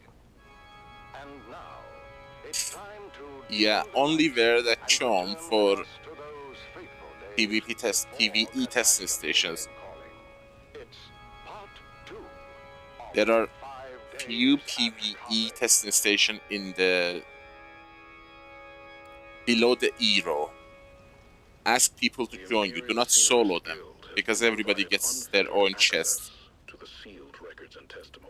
So you are not obligated to solo them, Just shout out in the server, hey, who wants to do, like, for example, D7? And they will come with you and you quickly finish them up, because as I'm sure you already noticed, the deep desert NPCs are very tanky and also hit hard. But if you shout out like that in the server, you might have like 6, 7, 8, like 20 people joining you. And you finish a testing station in like 5 minutes. Get the loot, get out. You will get some basic stuff, schematics, some very needed. Spice infused plastinium and some of the deep desert components. Very good to stockpile at your level. But keep constantly hitting the testing stations in row A. And wear something useless to the shipwrecks. Are they shipwrecks in A row anymore, or did they remove them? But in any case, if you have shipwrecks in A row, wear a junky armor and sword. Do not engage with the NPC, just run. Try to find out how to access the loot room. You don't necessarily need to fight them. You can actually run away from them and reach the loot room. There is one place that you are forced to fight, but if you figure out how to do them, you can actually quickly run into them and grab the loot and get out. And remember, it's a PvP zone, so if you're fast, nobody's gonna bother you. You can easily get in, get out. And even if you get caught in PvP, bring something that you don't mind losing. You're not gonna lose armor, because when you die in PvP, you keep everything except whatever you have looted. It's just a durability. For example, if you wear your chom and die, whether to PvP or for the NPCs, repairing them, you need to have plastinium and all that end game-ish resources. Just be a little bit frugal in your early days in Deep Desert until you have a decent stockpile of materials, and then go nuts. Seriously, did you just camp me? You have the audacity to camp me? Sit there until I tell you you can come out. Idiot form. Cheeky bastard. Camping me. You didn't ask for permission to camp me. Just sit there, like a good little boy.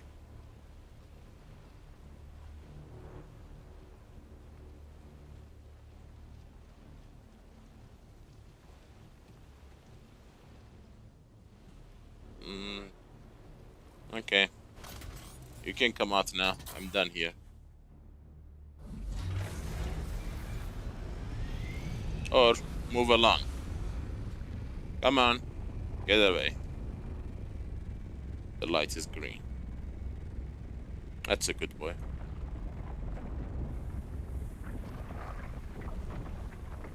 Yeah. No problem. You're playing smart by default, so that's good. I like smart players. Because there are some players who want to wear their fanciest stuff and go out and lose them for no reason.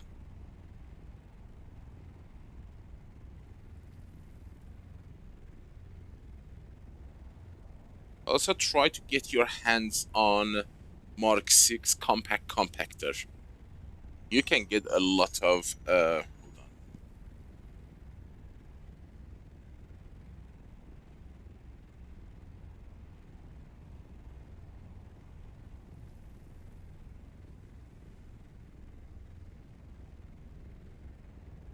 Sorry. Yeah, you can get a lot of spice with compact compactor 6 and your assault ornithopter. Do not bring assault ornithopter Mark 6. Use something like Mark 5.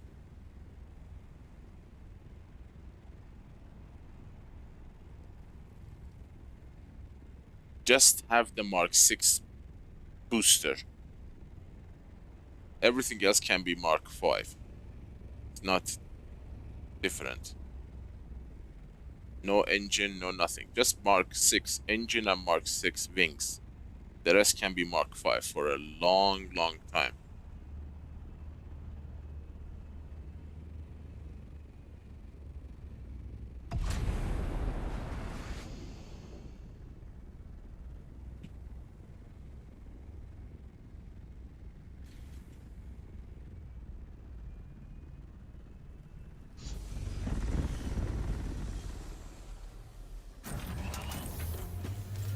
Seriously?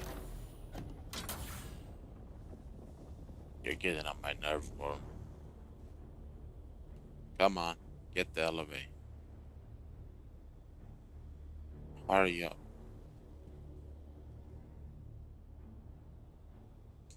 You know, always keep checking the exchange.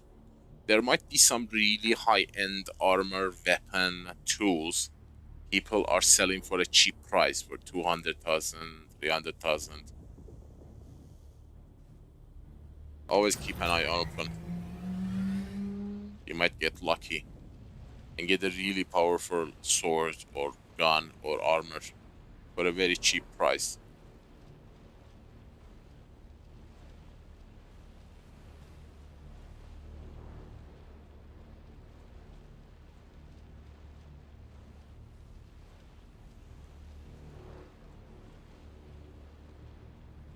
But keep in mind, this is not your average MMO.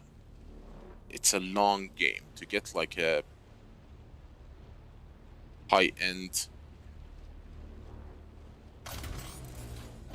armor or sword, it can take you a long time to get them. So just risk what you can replace.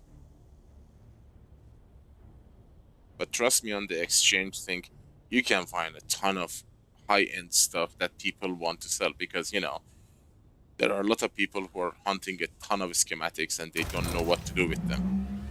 And they're selling them at absurdly low prices. That's your cue to go in and snatch them.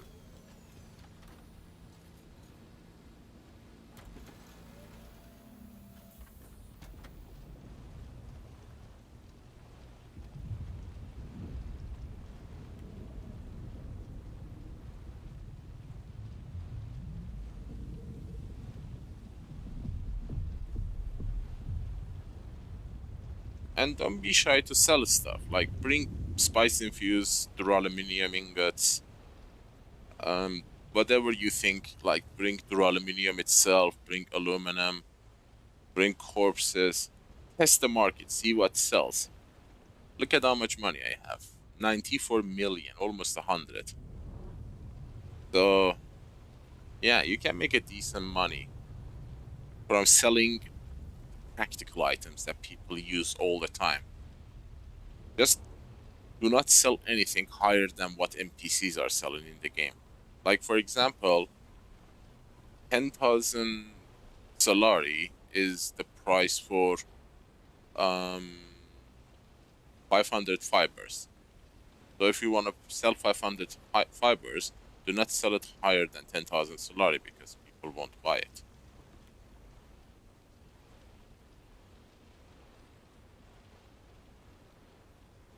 That would be a very nice way to keep building your Solari in the bank.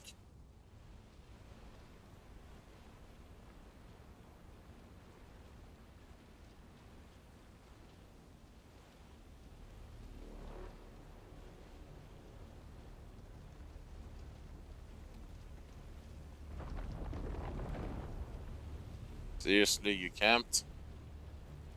You little donkey.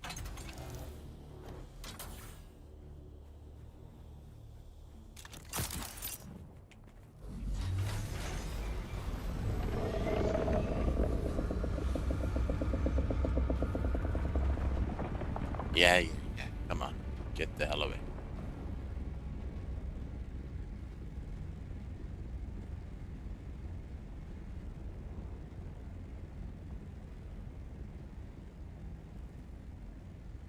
That's a good start. If you did all the testing stations in the Haga Basin, if you went through all the what are they called? The outposts. They have a name for themselves. And did them all when you were gathering materials and components. They usually give a lot of Solaris, especially the ones on the northern part of the map, because the map is like scales up in difficulty and value of the loot as you go towards the north. So if you do them, you get the intel, you get the components, and you get a ton of Solaris. Trust me, before entering Deep Desert, I had over 5 million Solaris. just because I was playing the Haga Basin and farming components. Because you don't get Solaris in the deep desert. None of the testing stations have any Solari in the chest. For a good reason, because these testing stations are old stations that are buried by sand a long time ago from old Empire, which did not use Solari as a currency. That's why they are not in the game in the deep desert. So the only way you can get decent amount of Solari is the Haga Basin. Especially the highest value targets. I think so far I know 4 of them off the top of my head. There are 2 Harkonnen base or outpost and 2 Atreides. The 2 Harkonnen are in the Sheol, near the Sheol, near the radiation zone. One is at the entrance of the radiation zone. One is when you go straight and when you reach the mountainous type. It's on the top of the mountain. The Atreides are on the very north, just when you are about to exit to the deep desert, exactly on the northern part of the map. They pay a lot of Solari in their chests, so make sure to hit them often. And believe you me, you will build a lot of Solari just doing that.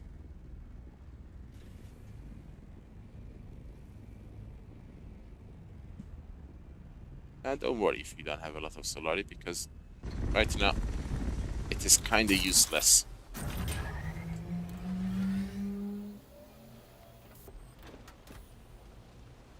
Just keep testing the market. Bring stuff with your assault ornithopter. Store them. They have added a lot of storage to the exchange storage. You can store item in the exchange. Store items. Because, you know, market changes all the time. Trust me, you can even sell a dead rat there.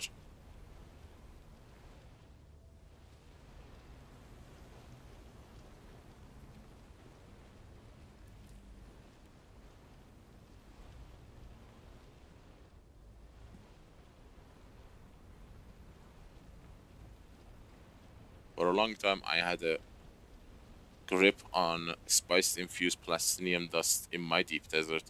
I was selling a single ingot for 400,000 Solari. Good times, good times.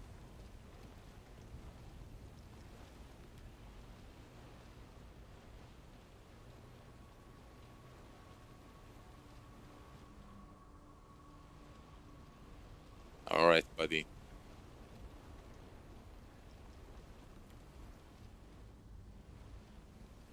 Thank you for stopping by, and go crash land on your bed.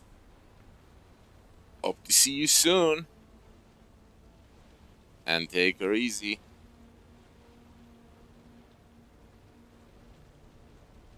And I will try and get the full load from this damn field.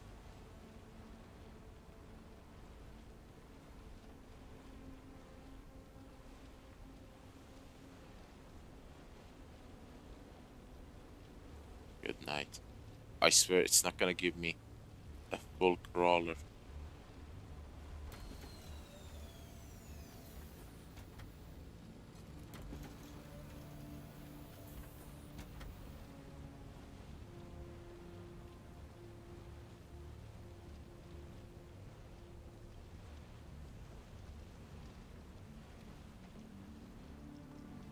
Is this farmed or not?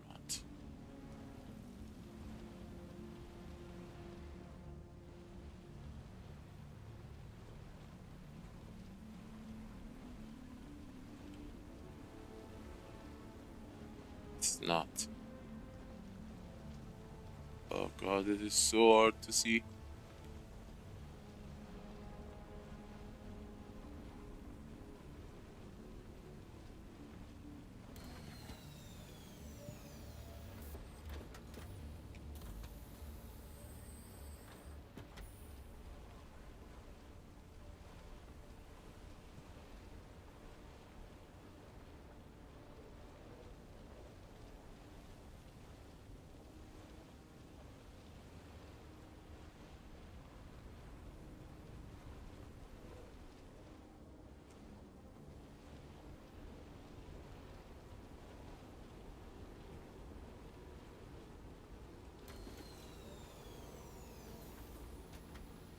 That looks like a patch, right?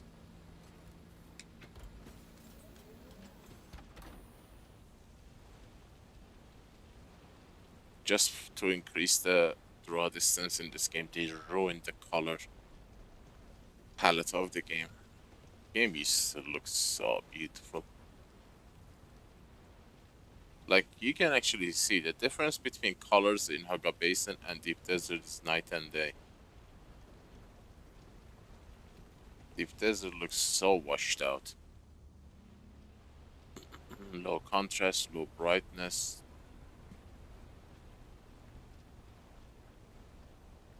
Alright, let's go back to the crawler before the worm comes.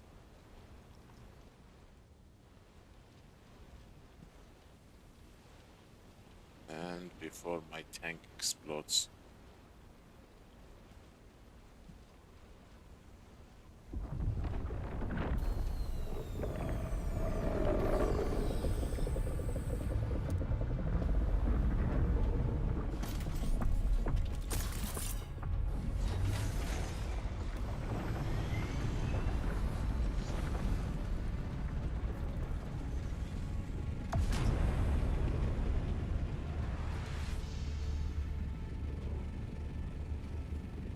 I think that was the best I could do. There's a little bit here. There is one explosion there. That would be our best bet. Oh, the worm disappeared. Good. Let's get this tiny part.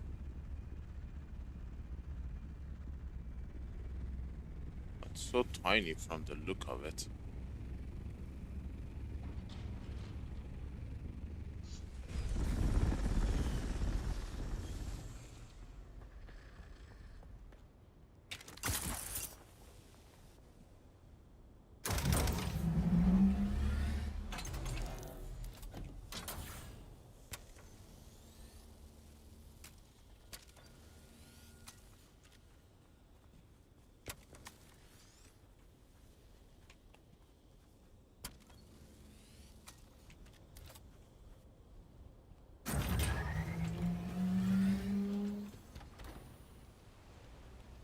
Yeah, not so tiny.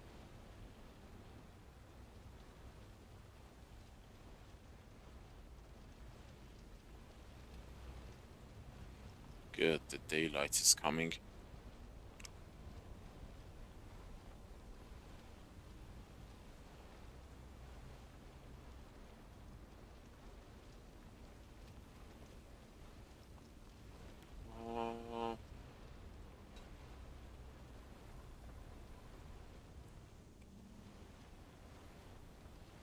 Let's go on the edge.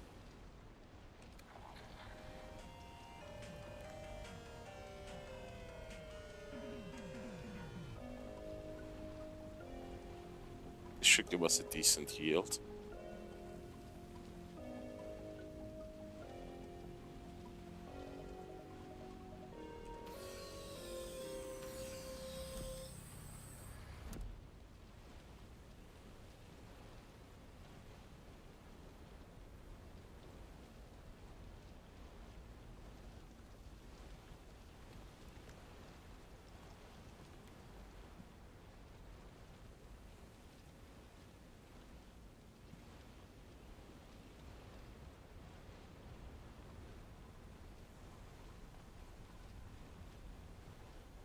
Secrets and lies run deep in the crew of a legendary spice harvester.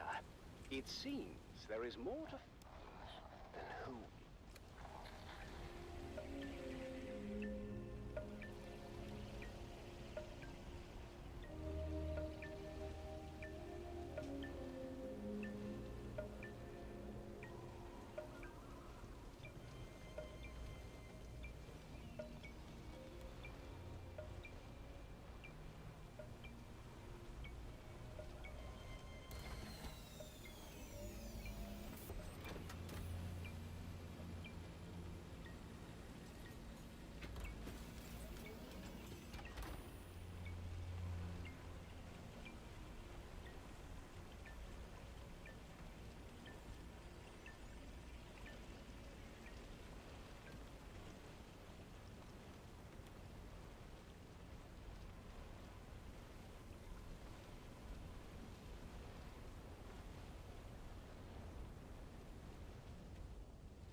Anything left? Anything left? No, no, no.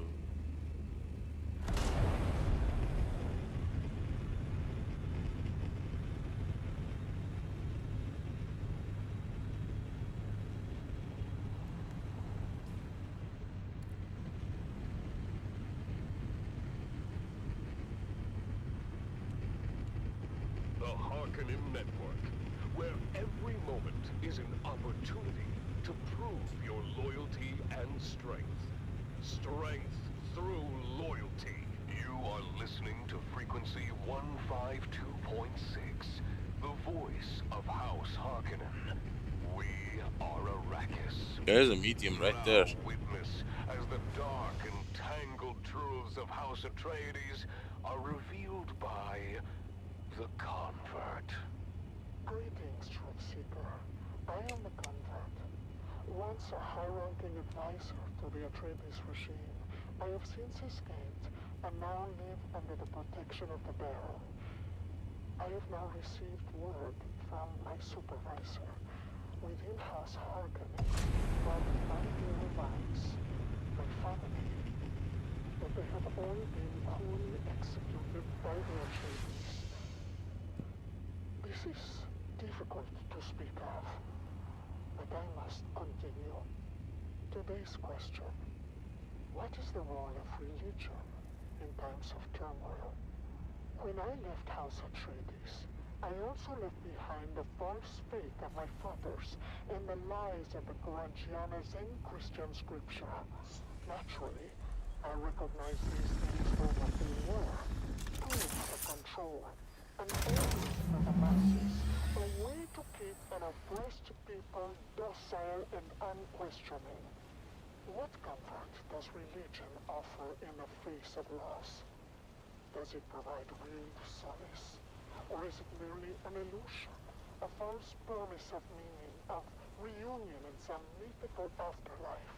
Can we trust the idea of paradise? Or is it just another method to keep us subservient? When I think of my murdered family, I remind myself that the promises of religion are hollow. The idea of them being in a better place is just a comforting lie. We must face the harsh reality and not be swayed by these deceitful doctrines. Ask yourself, dear listener, what is the true purpose of religion? Is it to guide us, to comfort us, or to bind us in chains of hope and fear? Can we trust in the baseless promises it makes, or should we seek our own truths, free from the shadows of ancient dogmas? These questions have troubled me deeply, as they should trouble you. Follow these questions to their ultimate conclusion, dear listener, and you may just find your truth. You've been listening to The Convert, exclusively on the Harkonnen Network. Harkonnen, we are Arrakis. Remember, every word spoken in truth brings us closer to victory. Let's continue with some inspiring music.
Welcome back, people of Arrakis, to the Harkonnen Family Games. The Mantrap competition reaches its climax with just 4 contestants remaining. Let's join our hosts, Maxim Dubrov and Vera Kotila, for the latest updates. Welcome back. I'm Maxim Dubrov and this is Vera Kotila. I guess. Yes, Maxim, let's do a quick recap of our fallen contestants. We have lost Holoton, Amado Delsin, Kaelin Sheaf, and most recently, the little Ishkali slave called Kanto. Such a waste. Kanto has potential. But Sector now, weather alert. let's A large focus on the sandstorm is final approaching. confrontation between the Grey Lady and the twins Morani. The twins are approaching her from 2 sides, and it looks like she's trapped. She's completely surrounded. I don't see how she can get out of this one. Are you kidding me? 1 minute? You son of a... I'm screwed.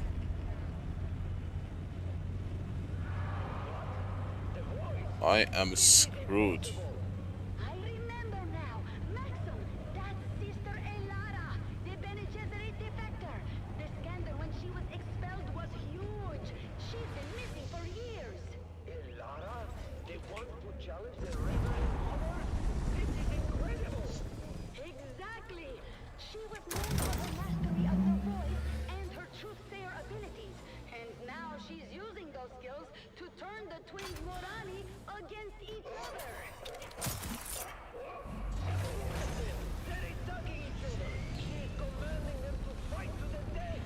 Of course, Maxim. Sister Elara was Oh no. that is until she was expelled for unknown reasons. Bene are very secretive and do not like to broadcast their failures. But she escaped and they could not hide the extensive manhunt. I suppose she has been in hiding since. That's very unexpected, Vera. As far as anyone here knew, she was simply the proprietor of a pleasure house. But it seems she has quite the history. The twins Morani Come on, come on, come on. Move your ass, you stupid junk. Sector weather alert. A large sandstorm is approaching. Each other. The Grey Lady stands victorious. Wow. Sister Elara's story is remarkable. After her expulsion, she vanished from public view, living in the shadows. That was skills. She's emerged as a formidable contender in the Mantrap. And now we're down to the final 2 contestants. Uh-oh. The Grey Lady, or rather Sister Elara of the Bene Gesserit, and the mysterious Fremen. This will be the ultimate showdown. Stay tuned, people of Arrakis, for more updates and thrilling commentary from the heart of Gadi Prime. The Mantrap final confrontation is about to begin.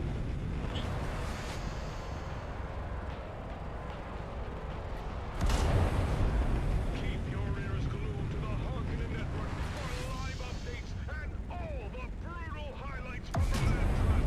The final battle is here, and you won't want to miss it.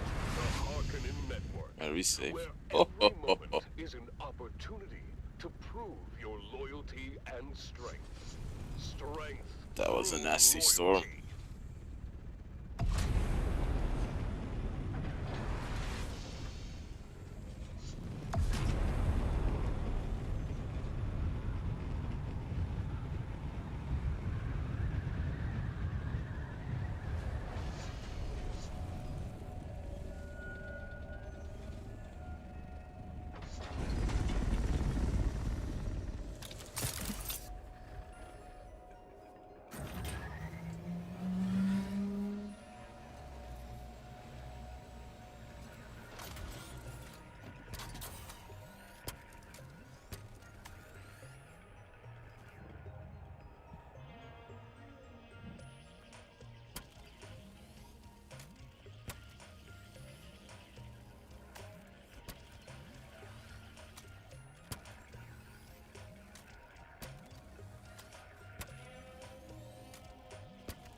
Oh, why am I not full yet?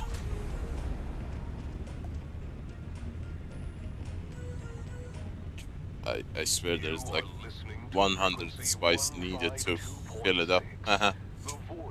That's gonna be nasty. We are Arrakis. Now witness as the dark and tangled truths of House Atreides are revealed by the Convert. Greetings, Truthseeker. I am the Convert, once an advisor to the Atreides regime, who now lives under the protection of the Baron. Recent events have shown me the true nature of those who come to rule with ruthless fairness. I am not here to tell you what to think. I only offer questions. I offer you questions to unlock your own truth. I ask, do ideas and official declarations matter? Or are we driven by darker forces? Consider, dear listener, the ideals of the great houses. Each has their own creeds and dogmas, their songs and legends by which they seek to shape their loyal subjects. But do these words and ideals truly matter? Do they in fact guide the actions of those in power? Or are they merely a facade, a mask to hide the true nature of their rule? Do not those raised in an environment of hypocrisy, cruelty, and deceit become inherently corrupt, no matter what lofty ideals they profess? Does not the soil in which we are planted determine the nature of our growth, regardless of the light we are shown? Look at the actions of House Atreides. They preach empathy, yet they, we are told, incarcerate and execute without mercy. They proclaim justice, but, some say, even they manipulate and deceive. Is there a contradiction there? And if so, does it reveal a deeper truth about human nature? I ask you, dear listener, to reflect on the true driving forces behind our actions. Are we, as individuals, truly guided by the ideals we profess? Or are we rather shaped by the actual environment in which we live? I have seen the truth behind the facades. All promises of fairness, of just rewards for loyalty and fidelity are hollow, and the real power lies in fear and control. I found that to be true for House Atreides, but I have found that the corruption of power is universal, and those who claim to hate hypocrisy and false virtue are no afraid of it, though it may be brought in different words. They lied to me. The Harkonnen lied. I should have known. My family was not killed by the Atreides. Word has reached me that they yet live, protected by the children of Caladan from the people who betrayed them, agents of the very house I pledged my loyalty to. As Harkonnen, with all its cruelty and deceit, has shown its true face. I see now that the Atreides, for all their faults, still foster their subjects with a fundamental empathy that Harkonnen will never understand. I long to return to a place where compassion and justice are not just words, but values. Perhaps diminished by time and harsh circumstances, but still known by the heart. I swear my loyalty to House Atreides, but they, despite everything, hold the bright spark of humanity that the Harkonnens have long extinguished. I renounce House Harkonnen and all of its lies. Long live Dog Lethal! Long live the Atreides! Long live...